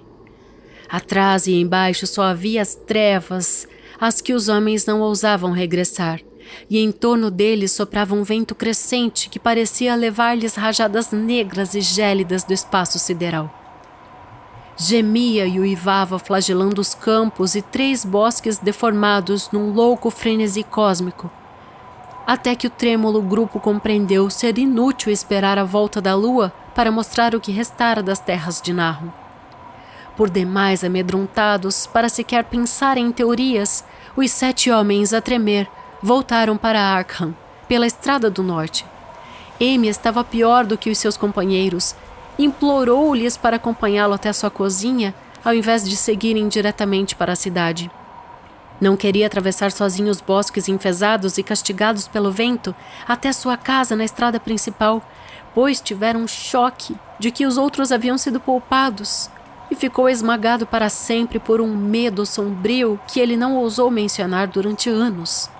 Enquanto os outros espectadores naquela colina tempestuosa haviam voltado seus rostos firmemente para a estrada, Amy lançara um olhar para trás por um momento, ao vale de sombras e desolação, que até há pouco ainda abrigava o seu infeliz amigo. E daquele lugar, afligido e longínquo, vira algo erguer debilmente, apenas para tornar a cair no mesmo lugar de onde o disforme imenso horror se lançara aos céus. Era apenas uma cor, mas nenhuma cor de nossa terra ou de nosso céu. E porque Amy reconheceu essa cor e sabia que o último remanescente devia estar à espreita dentro do poço, nunca mais voltou a ser o mesmo. Amy jamais voltou ao lugar. Já fazem 44 anos desde o horror, mas nunca mais foi lá. E há de ficar contente quando o novo reservatório obliterar tudo. E também eu ficarei contente, pois não me agradou o modo como a luz do sol mudou de cor em torno da boca do poço pelo qual passei. Espero que a água seja bem funda. Mesmo assim, porém, jamais hei de bebê-la. Acho que não voltarei a visitar a região de Arkham. 3 dos homens que haviam estado com Amy retornaram na manhã seguinte para ver as ruínas à luz do dia. Mas não havia ruínas de verdade. Apenas os tijolos da chaminé, as pedras do porão, alguns resíduos minerais e metálicos aqui e acolá, e a morada do nefando poço. Com exceção do cavalo morto de Amy, que eles levaram de arrastão e enterraram, e a charrete que pouco depois lhe devolveram, tudo quanto era vivo desaparecera. Restaram apenas 5 acres de deserto de poeira cinzenta, e nada voltou a crescer ali. Até o dia de hoje, estende-se sob o céu como uma grande cicatriz deixada por algum ácido nos bosques e nos campos. E os poucos que ousaram visitá-lo, apesar das lendas rurais, apelidaram-no de a Charneca Crestada. As lendas rurais são esquisitas. Poderiam ter sido ainda mais esquisitas se os homens da cidade e os químicos da universidade quisessem analisar a água do poço em desuso ou a poeira cinzenta que vento algum parece capaz de dispersar. Os botânicos também deveriam estudar a flora enfesada das bordas da cicatriz, pois poderiam lançar luz sobre o pensamento geral de que a praga está se espraiando, a pouco e pouco, talvez 1 polegada por ano. Diz a gente que a cor dos arbustos circunvizinhos na primavera não é bem normal e que os animais silvestres deixam estranhas pegadas na tênue neve do inverno. A neve nunca parece tão pesada na Charneca Crestada como em outros lugares. Os cavalos, os poucos que restaram naquela era motorizada, tornaram-se assustadiços no Vale Silencioso. E os caçadores não podem depender de seus cães muito perto da mancha de poeira cinzenta. Dizem também que a influência mental é ruim. Muitos ensandeceram nos anos após a morte de Nahum, e sempre lhes faltou a força de vontade para se mudarem. Depois a gente mais forte deixou a região, e apenas os estrangeiros tentaram morar nas velhas casas arruinadas. Todavia, não conseguiram ficar. E frequentemente fica-se a pensar que ideias lhes terão dado a histórias sussurradas de fantástica magia. Seus sonhos de noite, afirmam eles, são horríveis naquela região grotesca. E não há dúvida, até que uma simples visão daquele reino tenebroso é suficiente para despertar mórbidas fantasias. Viandante algum conseguiu fugir à sensação de estranheza naquelas profundas ravinas, e os artistas tremem enquanto pintam densos bosques cujo mistério fere tanto o espírito como o olhar. Eu próprio estou curioso a respeito da sensação que me deu o meu passeio solitário antes de ouvir o relato de Amy. Ao cair da noite, desejei vagamente que o céu se cobrisse de nuvens, pois senti a alma invadida por um estranho receio diante do grande vazio celeste acima de minha cabeça. Não me peçam minha opinião. Não sei, eis tudo. Não havia senão Amy para ser interrogado, pois a gente de Arkham não fala sobre os dias estranhos, e todos os 3 professores que viram Aerolito e o seu glóbulo colorido estão mortos. Houve outros glóbulos, podem estar certos. Um deve se ter alimentado, fugido em seguida, e provavelmente um outro chegou tarde demais. Sem dúvida ainda está dentro do poço. Sei que havia algo de errado com a luz do sol que via acima do precipício miásmico. Os campônios dizem que o mal avança 1 polegada por ano. É possível, pois que haja algum crescimento ou alimentação ainda agora. Mas qualquer que seja a excrescência diabólica, ela deve estar presa a alguma coisa. De outra forma estaria se espraiando rapidamente. Estará agarrada às raízes das árvores que se estendem para o céu. Uma das lendas correntes em Arkham é de grossos carvalhos que brilham e se agitam de noite de forma anormal. O que seja, apenas Deus sabe. Em termos de matéria, acham que a coisa descrita por Amy seria chamada de gás. Mas esse gás obedecia a leis que não são do nosso cosmos. Não era o fruto de um dos mundos e sóis que reluzem nos telescópios e nas chapas fotográficas de nossos observatórios. Não era um hálito dos céus cujos movimentos os nossos astrônomos medem ou consideram vastos demais para medir. Era apenas uma cor vinda do espaço. Um mensageiro pavoroso de regiões amorfas do infinito, de uma natureza desconhecida por nós, de regiões cuja simples existência atordoa o cérebro e nos entorpece com os negros abismos extracósmicos que abre diante de nossos olhos. Duvido muito que Amy tenha mentido conscientemente, e não quero que o seu relato tenha sido apenas fruto da loucura, como me havia prevenido a gente da região. Algo de terrível chegou às colinas e aos vales naquele meteoro, e algo de terrível, se bem que não saiba a sua proporção, ainda permanece. Ficarei satisfeito com a chegada das águas. Entre mentes, espero que nada aconteça a Amy. Ele viu tanto da coisa, e a sua influência foi tão insidiosa, porque jamais conseguiu mudar-se. Com que clareza se lembrava das últimas palavras de Nahum. Não se pode fugir, pega a gente. Mesmo sabendo que a coisa está vindo, não se pode fugir. Amy é um velho tão bom. Quando a turma do reservatório começar os trabalhos, preciso escrever para o engenheiro-chefe, pedindo-lhe que não tire os olhos de cima dele. Não gostaria de pensar em Amy, com a monstruosidade cinzenta, deteriorada e deformada, que cada vez mais perturba o meu sono.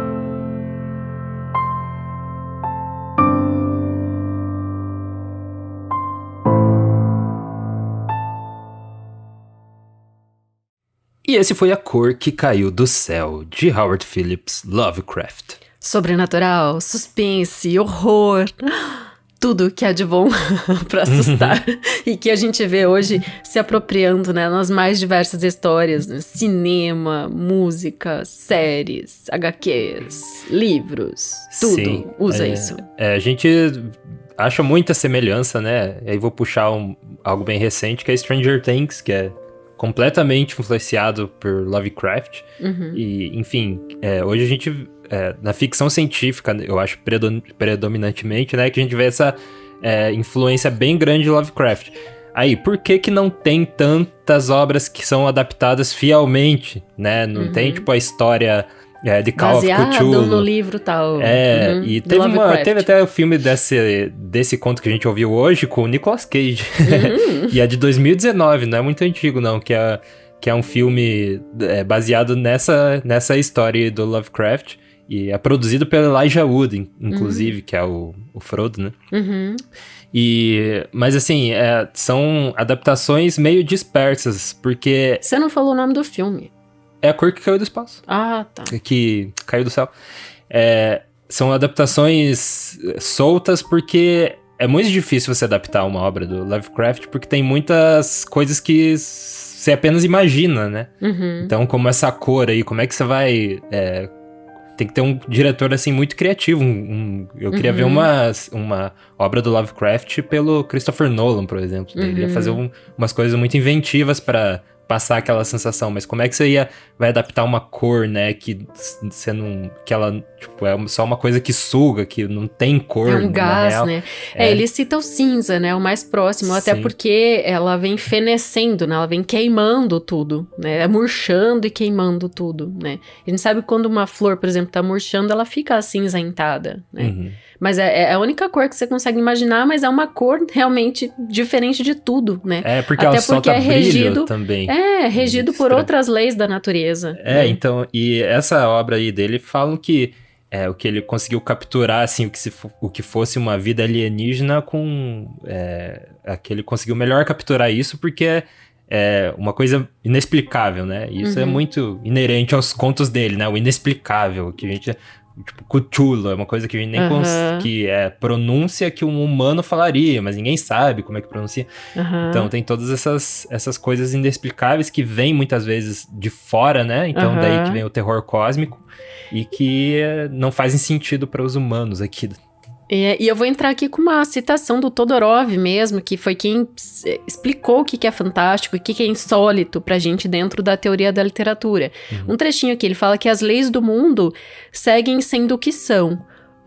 Não, na verdade é um pouco antes que eu quero falar. Se trata de uma ilusão dos sentidos, de um produto de imaginação. E as leis do mundo seguem sendo o que são, ou o acontecimento se produziu realmente, é parte integrante da realidade, então essa realidade está regida por leis que desconhecemos. É total esse texto. Sim. Daí tem a questão diabólica que entra também. Sobrenatural, né? Ele cita o diabólico no final, né? Do texto, e daí eu continuo aqui com o Todorov dizendo: ou o diabólico é uma ilusão, um ser imaginário, ou existe realmente como outros seres, com a diferença de que rara vez o encontra. Né? Então é bem interessante, a gente entra nessa teoria do fantástico, do insólito mesmo, para explicar esse texto, porque o Lovecraft faz isso, né? O demoníaco, o enlouquecimento estão presentes nessa narrativa, junto com isso que não é uma loucura, ele tenta o texto todo, que é longo demais até. Na minha opinião, poderia acabar lá pela página 36 do arquivo que eu tenho, vai até a 42. Você falou isso antes de a gente começar a gravar, e foi curioso, porque pesquisando eu também encontrei que é uma das histórias mais renomadas dele, né? Inclusive a que ele mais gostava, mas a maioria dos críticos concordam que ela é um pouquinho longa demais. Eu também acho, que poderia acabar umas 5 páginas antes. O crítico da época lá, que quando saiu da Amazing Stories, saiu esse conto, né? O crítico lá da época falou exatamente isso. E é legal a gente puxar isso do pulp, né? Porque o Lovecraft, ele escreveu muito para essas pulp magazines, né?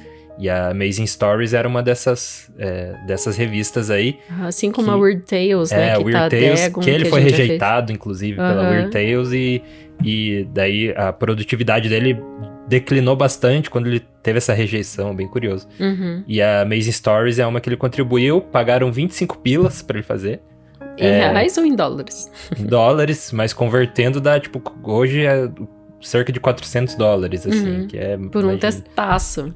Baixíssimo pra... Nossa, muito barato. E isso, né, é um espelho da... É bom falar também que essas revistinhas eram super baratas, feitas de um papelzinho fino, super amarelo, né? O pulp, né? Daí que veio pulp fiction, porque é pulp porque veio da polpa do papel, né? Então ela é feita daquele... Eu acho que é um papel mais... Pior que o jornal. Mais inferior que o jornal, né? Então era uma forma acessível de você ter leitura também, porque só existiam... Livros era um artigo, assim, digamos, de luxo, né? Mas pra gente ser gentil com o Lovecraft, eu vou dizer assim, que ele procura concluir bem o texto. Né? Ele situa bem isso hoje... Isso é uma coisa, tipo, né, a gente tá falando uma história muito boa, mas isso é um pouquinho longo demais. Mas uma das coisas, né, que eu anotei aqui, deixei em destaque no texto, que eu adorei essa frase que tá nessa parte que é longa, né? Então, uma das lendas correntes em Arkham é de grossos carvalhos que brilham e se agitam de noite de forma anormal. E daí a gente então, pode... tem esse tipo de... Ele mexe muito com a imaginação. A gente pode vincular com a árvore, né? Aquele conto que a gente já trouxe aqui no Leitura de Ouvido. Você pode... A gente trouxe bem lá no comecinho, mas é um conto que eu gosto muito dele, que é então, a árvore que fala dessas árvores que conversavam, né? Sussurravam. Da história de amor entre dois homens, inclusive, esse conto. E são dois amigos, né? Mas amigos muito íntimos, né? Então, realmente... Talvez seja uma relação homossexual, né, mesmo, né? Mas era dois amigos bem próximos. E também essa história se delonga, porque eu vejo, assim, uma preocupação... Vamos falar desse narrador agora, que isso é importante. Né? Para mim, ele é um engenheiro, uma espécie de perito. Ele não cita o nome dele em nenhum momento, né? Esse narrador, ele se preocupa em cuidar do velhinho, né? Do M. Peirce, que é a testemunha ocular da história, que contou todo esse ocorrido em minúcias, né? Minuciosamente e perniciosamente, porque é uma coisa muito perigosa que acontece, que deixa esse narrador, assim, preocupadíssimo em estar ali. Ele não quer anoitecer nesse lugar, né? Nessa comunidade ali de Arkham. E ele quer voltar logo para a cidade grande, porque ele não consegue mais ficar ali. Ele quer até se afastar do cargo. Então, essa história da testemunha ocular, que é o M. Peirce, né? Que foi quem viveu mesmo e nos conta tudo isso... é o protagonista, né? Ele e a família do Nahum Gardner, né? Só que o Nahum é quem, enfim, é o trágico, né? Quem vive tudo ali, né? E ele é o último a enlouquecer, né? Então, no começo da história, a gente tem, assim, a apresentação de algumas coisas, nos dias que uma família inteira vai sumir, então você já imagina quando apresenta a família do Nahum Gardner que vai ser ela, né?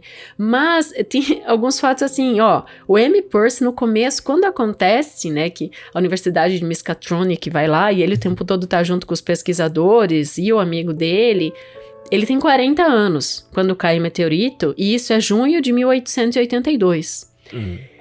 O inominado aqui, o narrador... Ele narra 44 anos depois. Eu também imaginei, ele tá com 84 anos, por isso que ele vai arrastando os chinelinhos e de cara fechada abrir a porta quando ele bate pra tentar conhecer esse M. Peirce, que dizem por aí que tá louco, mas a gente vê que o velhinho tá são, né, e se lembra de muitas coisas, inclusive... Eu destaco, assim, a qualidade científica desse texto, porque a gente tem diversos elementos químicos sendo citados quando tá falando dos testes, né, nos glóbulos que eles removem do meteoro, bem como toda essa vida, né, das plantas, tudo é citado. E dizer assim, que nesse primeiro momento, até que a gente fez ali o interlúdio para você, a gente teve uma fauna e flora muito afetada, e a gente tem esse começo da decadência da família. E depois, nesses momentos finais, quando entram mais técnicos na jogada, né? Entra veterinário, entra o médico legista, né? O pessoal que vai lá para conferir mesmo o que tá acontecendo junto com a Amy Peirce. Vão em 6, né? A gente tem o enlouquecimento de modo geral. E esse destaque para esse medo que vem também através do vapor e de uma cor inominada, né? Então, eu acho que é isso tudo que deixa... Ele fala que é fétido, né? Que tem um cheiro horrível... E não tem uma cor definida e se move e o envolve. E daí eu fico imaginando aquela cena de filme quando ele tá descendo a escadinha em forma de caracol e só fica ouvindo os barulhos lá embaixo, que ele acabou de se deparar com essa coisa gasosa e fedida no sótão, né, onde estaria a mulher. E daí ele tem ali todo aquele insólito acontecendo, né? Coisas sendo arrastadas, barulho de uma meleca... Sim. Nossa, e tá muito legal isso no conto, aqui no Leitura, porque você tem todos os efeitos sonoros. Meu Deus, vai dando um medo. Só de pensar aqui na ponta da cabeça já me vem The Thing, né, que é O Enigma de Outro Mundo, que é a tradução que é diferente. Que é um filme que tem esse lance de ter o alien no poço, né, no lado vivido pelo Kurt Russell, né, esse filme. Lá do lado do acampamento deles. E tem também o Chamado, né? Que tem a menina assustadora, monstra, que sai da TV, que vive no poço também, né? Que, claro, é outra história, mas também a gente vê influências aí. Então, vê por tudo, né? A influência das histórias dele e esse início, igual você falou da ciência, né? Também é um início da ficção científica, né? Claro que já tava rolando, assim, mas é uma história muito influente para a ficção científica também, né? Com certeza. Bom, esse texto foi escrito em 1927. O Lovecraft morre em 1937, né? Então é 10 anos antes da morte dele. E essa é a quarta história de Lovecraft que a gente traz no Leitura de Ouvido. Então, a gente vai catalogar aqui para você, se quiser voltar a ouvir os outros. É A Árvore, o Lucas citou ali. Bom. A Cidade Sem Nome, que acho que vale você comentar algo sobre o texto. Esse parece que você tá ouvindo, sei lá, uma Indiana Jones, assim, é uma história bem pulp, né? Bem o que eu ia dizer. Dagon, que em Dagon a gente tem o embrião do chamado de Cthulhu, né? Que a gente tem esse monolito, né? Que cai em alto mar ali. E o Lovecraft, ele tinha... Não sei o que fobia, que é o medo de oceano. Agora esqueci o nome da fobia, mas ele tinha esse medo de oceano. Não sei o que é fobia. Deve ser oceanofobia. Não sei. Hidrofobia que não é. Vale falar aqui também que quando a gente traz Lovecraft, geralmente vem pessoas novas ouvir, né, o podcast. Então, se você é novo aí, continua com a gente sempre traz... A gente traz o Poe também, Edgar Allan Poe. E que, inclusive, o Lovecraft era fanzaço dele. A gente traz coisas de terror também aqui, volta e meia, né? Contos clássicos aí do terror. Tem muita coisa de Poe aqui já. Então fica aí que é bem divertido o nosso podcast. Então, a gente traz também essa questão da biografia dele, que ele acabou morrendo de câncer de intestino, né? Ele teve uma vida bem difícil. 46 anos, 46. Isso aí mesmo. 46. Ele ia fazer 47 naquele ano. Ele morreu 5 meses antes de fazer 47. Mas a infância dele, né, falando um pouquinho da dificuldade ali, né, primeiro que ele foi o único filho. O pai dele era negociante de joias e metais preciosos, se chamava Winfield Scott Lovecraft, e a mãe dele, Sarah Susan Phillips. Daí vem esse nome lindo, né, Howard Phillips Lovecraft. A família dele, apesar de lidar com as joias, tinha colapsos nervosos, né? E o pai dele teve uma crise muito grande quando ele tinha só 3 aninhos. E o pai dele, nesse momento, então, foi internado, né? E até o fim da vida do pai, ele não saiu desse internamento. Então, dos 3 anos em diante, ele já não viu mais o pai com a frequência, né? Enfim, já não... E a figura masculina na vida dele foi o avô, né? Que era o pai da mãe dele. Esse avô, por sorte, tinha uma biblioteca muito legal, né? Uma biblioteca riquíssima, Com 2 aninhos, o Lovecraft mal falava, já declamava poesia. E ele leu muitas histórias, né? Ilíada e Odisseia de Homero, As Mil e Uma Noites, clássicos da literatura gótica de horror. E a gente vê também que ele lia a Bíblia, porque em histórias como Dagon, né? A gente tem, até quando trouxe o arquivo pros apoiadores na ocasião, Lucas, eu citei aqui até os livros, né, nas Sagradas Escrituras. Ó, passou um avião. É onde a gente tem referências a esse Deus, essa questão, assim, esse Dagon, né, que é citado lá. Apesar de ele se considerar ateu, ele tem muita referência bíblica, né? E a própria mito, né? A própria mitologia que ele constrói tem tudo a ver. E é irônico porque hoje muita gente que é super fã do Lovecraft até segue como se fosse uma pseudo-religião. Nossa. Assim. Bom, eu vou falar aqui os livros, então. Tá em Livro de Samuel 5, Crônicas 10 e Juízes 16, 23, que a gente tem essa citação, essa divindade das águas ali, que ele depois traz essa questão do Cthulhu. Até fui ler Cthulhu também, de novo, fresquinho aqui pra gente lembrar e fazer essa correlação, que até a gente tá falando Cthulhu, mas nem sabe se é assim que pronuncia, e esse é um grande X da questão da história. Cada um fala como quer. Que é muito interessante. E a gente, enfim, tem essas narrativas esplendorosas, assim, que ele fez, e se você é fã de Lovecraft, vale você colocar o seu comentário, né, aqui pra gente também saber o que você achou desse episódio.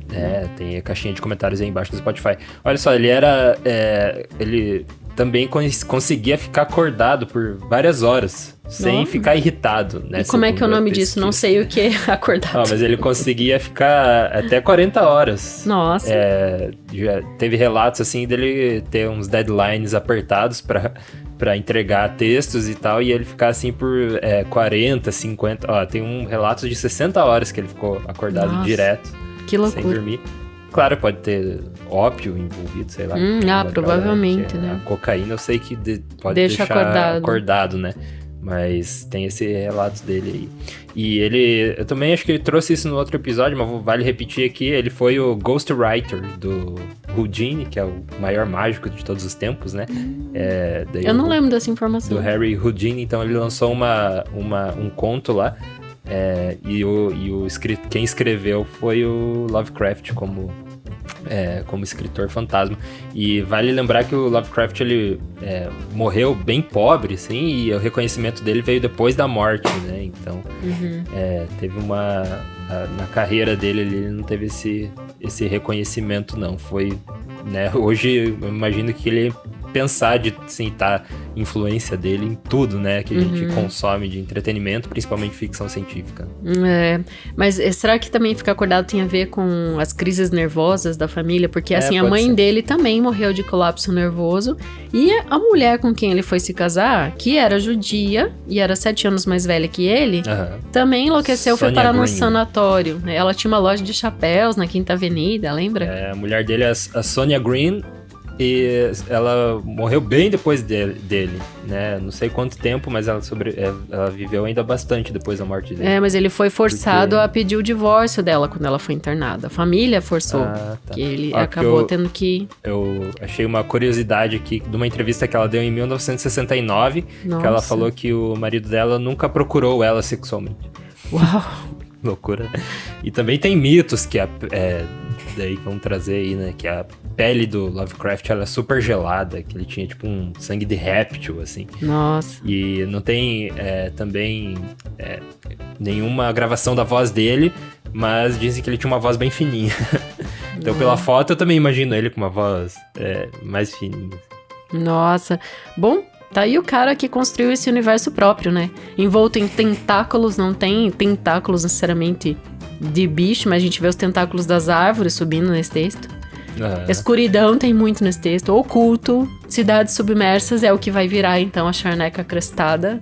Eu que não vou beber dessa água, que vai virar esse lago. Eu sempre penso nisso. Nossa, a água é uma coisa muito louca, né? Porque se tiver contaminada, ela, né, pode ser o fim de uma cidade inteira. De tudo, da humanidade, né? E eu acho interessante que o narrador cita que quando for inundado, a área será entregue aos arcanos do velho mar ou da terra primeva. né? Então, tudo tem mito, né? É sensacional os textos dele, é muito profundo. Aqui trazer mais 2 curiosidades curiosas. A mãe dele vestia ele de menino até a primeira década ali, quando ele era pequenininho, porque ela tinha muita vontade de ter uma menina. Então, ele foi o único filho. Colocava vestido no coitado. E também tem uma área em Pluto, no planeta. Pluto é planeta, vamos parar aí. Plutão seria, né? Plutão. Isso, Plutão. Você leu em inglês, não tá traduzindo direito. Tô falando em inglês. Que o nome é Cthulhu Region. Uma área dentro de Teria Plutão. vindo de lá o aerolito? Então, claro, os cientistas deram o nome pra homenagear, mas é engraçado, né? Monolito, aerolito. Tem um momento que ele fala aerolito, retomando na tradução, mas enfim. A gente sabe que o monolito tem tudo a ver com... Bom, quando tem monolito, seja em filme, seja em livro, seja em conto, saiba que não vai dar bom. Então só pra, antes de a gente ir pros nossos apoiadores, é muito legal trazer Lovecraft, assim como Edgar Allan Poe e o H.G. Wells, que, assim, são Mary Shelley também, né, que são os fundadores de muito do que a gente consome hoje, né, de cultura. Então, muito legal quando a gente traz o texto dele, vê essas características pelo texto todo, né, de séries e filmes que a gente assiste hoje. Não, e tem tanta coisa que dá pra falar, mas vamos parar por aqui, porque senão... O episódio já tá ficando grande, enorme. Né? Então, isso aí, vamos para os nossos apoiadores do Leitura de Ouvido. Se você não sabe, nosso podcast aqui, ele é sustentado também pelos nossos apoiadores. Se você quer ser um dos nossos apoiadores, você pode entrar em apoia.se/leitura de ouvido ou mandar um pix direto para leituradeouvido@gmail.com, que essa é a chave pix do nosso podcast. E fazendo isso, você vai receber toda semana um estudo aprofundado de cada episódio, né, que a Dayana faz. Ela junta um arquivo que fica bem bonitinho lá, depois vai pro e-mail de todos os nossos apoiadores, com tudo isso que a gente falou e muito mais ainda, de referência. E, enfim, ela entra no buraco de minhoca ali e vai catando tudo que é informação. Então é um estudo bem aprofundado para você, que vai toda semana para os nossos apoiadores. E além disso, o seu nome vai ir aqui nos nossos créditos finais do Leitura de Ouvido. A gente fala o nome de todo mundo aqui que apoia a gente. Que são eles: Adalberto Machado Santos, Aguinaldo Ângelo Silveira Rebouças. Você falou Aguinaldo. Falei Aguinaldo? Aguinaldo Ângelo Silveira Rebouças. Ana Cláudia Chaguri Lopes, Augusto Landiva, Bruno Guedes com o Grupo Danco, Caio Naves Oliveira, Cláudia Lubi, Daniela... Nós todos enroscando. Daniela Caroline de Camargo Veríssimo, Elaine Vieira Ferreira, Fabiana Maria Landiva, Felipe Cronato, Isabel Araújo Alves, Jaqueline Conte, Kelly Torquato, Leandra e Abel Borges, Marcos Vinícius, Maria Lúcia Riquibardi, Matheus Simão Brum, Nariel Arruda Borba, Paulo Moura, Raimundo Gabino dos Santos, Hermana Freitz Yachitsky, Sérgio Juarez Rico da Luz, Silvana Silva, Simone Pessoa de Mesquita, Zenilda Ribeiro. Obrigado aí, apoiadores do Leitura de Ouvido. Também vamos ler os comentários do último episódio? Claro, eu acho importante. Tá aí aberto ou abre aqui? Não, abre aí. Eu acho legal, assim, a gente falar que... primeiro que a gente abriu uma caixinha diferente nessa última vez, né? Solicitando o que você acha do interlúdio, né? Do intervalo. E assim, sinceramente, a gente que é ouvinte de podcast, não só produtor de podcast, quando a gente pega um episódio de 2 horas, como é o de hoje, né? Vai passar até, acredito eu, desse tempo, ou vai ficar em torno disso. A gente... É legal, né? Você ter um momento pra parar ali e fazer alguma coisa aqui. E depois você poder retomar com fôlego, ainda mais um texto literário como esse. A gente teve respostas bem positivas, né? Pra esse interlúdio aí. Sim, a Silvana Silva, que é uma das nossas apoiadoras, ela falou em 2 episódios. 2 episódios por mês, ela comentou. De repente, a gente tem o intervalo em 2 episódios, né? Intervalo em 2 episódios por mês. Isso depende, né? Porque acho que é legal colocar intervalo em episódios maiores. Né? Então, é um formato que dá pra usar nesses. E daí também tem o comentário da Mayra Jordão, que ela falou: esse podcast foi um achado pra mim. Amo literatura e concordo sim com os intervalos maiores. Vocês são ótimos. E a Guinevere. A Guinevere é a grande paixão lá no universo do Rei Arthur. né? Ela falou aqui pra nós. Gosta do formato atual, mas a inserção de comentários em episódios mais longos pode ser mais instigante. Então a gente fez o teste hoje, vamos ver se... A gente está te instigando e te trazendo vocabulário, porque olha, esse texto era muito importante a gente fazer realmente explicar algumas coisas ali, até porque como esse universo de fauna e flora vai mudando muito, você já sabe, né? Quero um comigo ninguém pode, quero uma quebra-pedra, as saxífragas. Foi legal a gente parar ali. E as aráceas. E deixa o seu comentário aí embaixo também, que no próximo episódio a gente pode ler aqui no podcast também. Isso aí. E a gente te vê na próxima leitura. Direção e narração, Dayana Pasquim. Edição, artes de capa e trilha sonora de abertura, de Lucas Piaseschi. Produção, Roca Studios. Avalie no Spotify e na Apple Podcasts. Siga para não perder os próximos episódios. Inscreva-se em youtube.com/leitura de ouvido. Siga no Instagram Leitura de Ouvido. Fale com a gente no leituradeouvido@gmail.com. E a gente te vê na próxima leitura.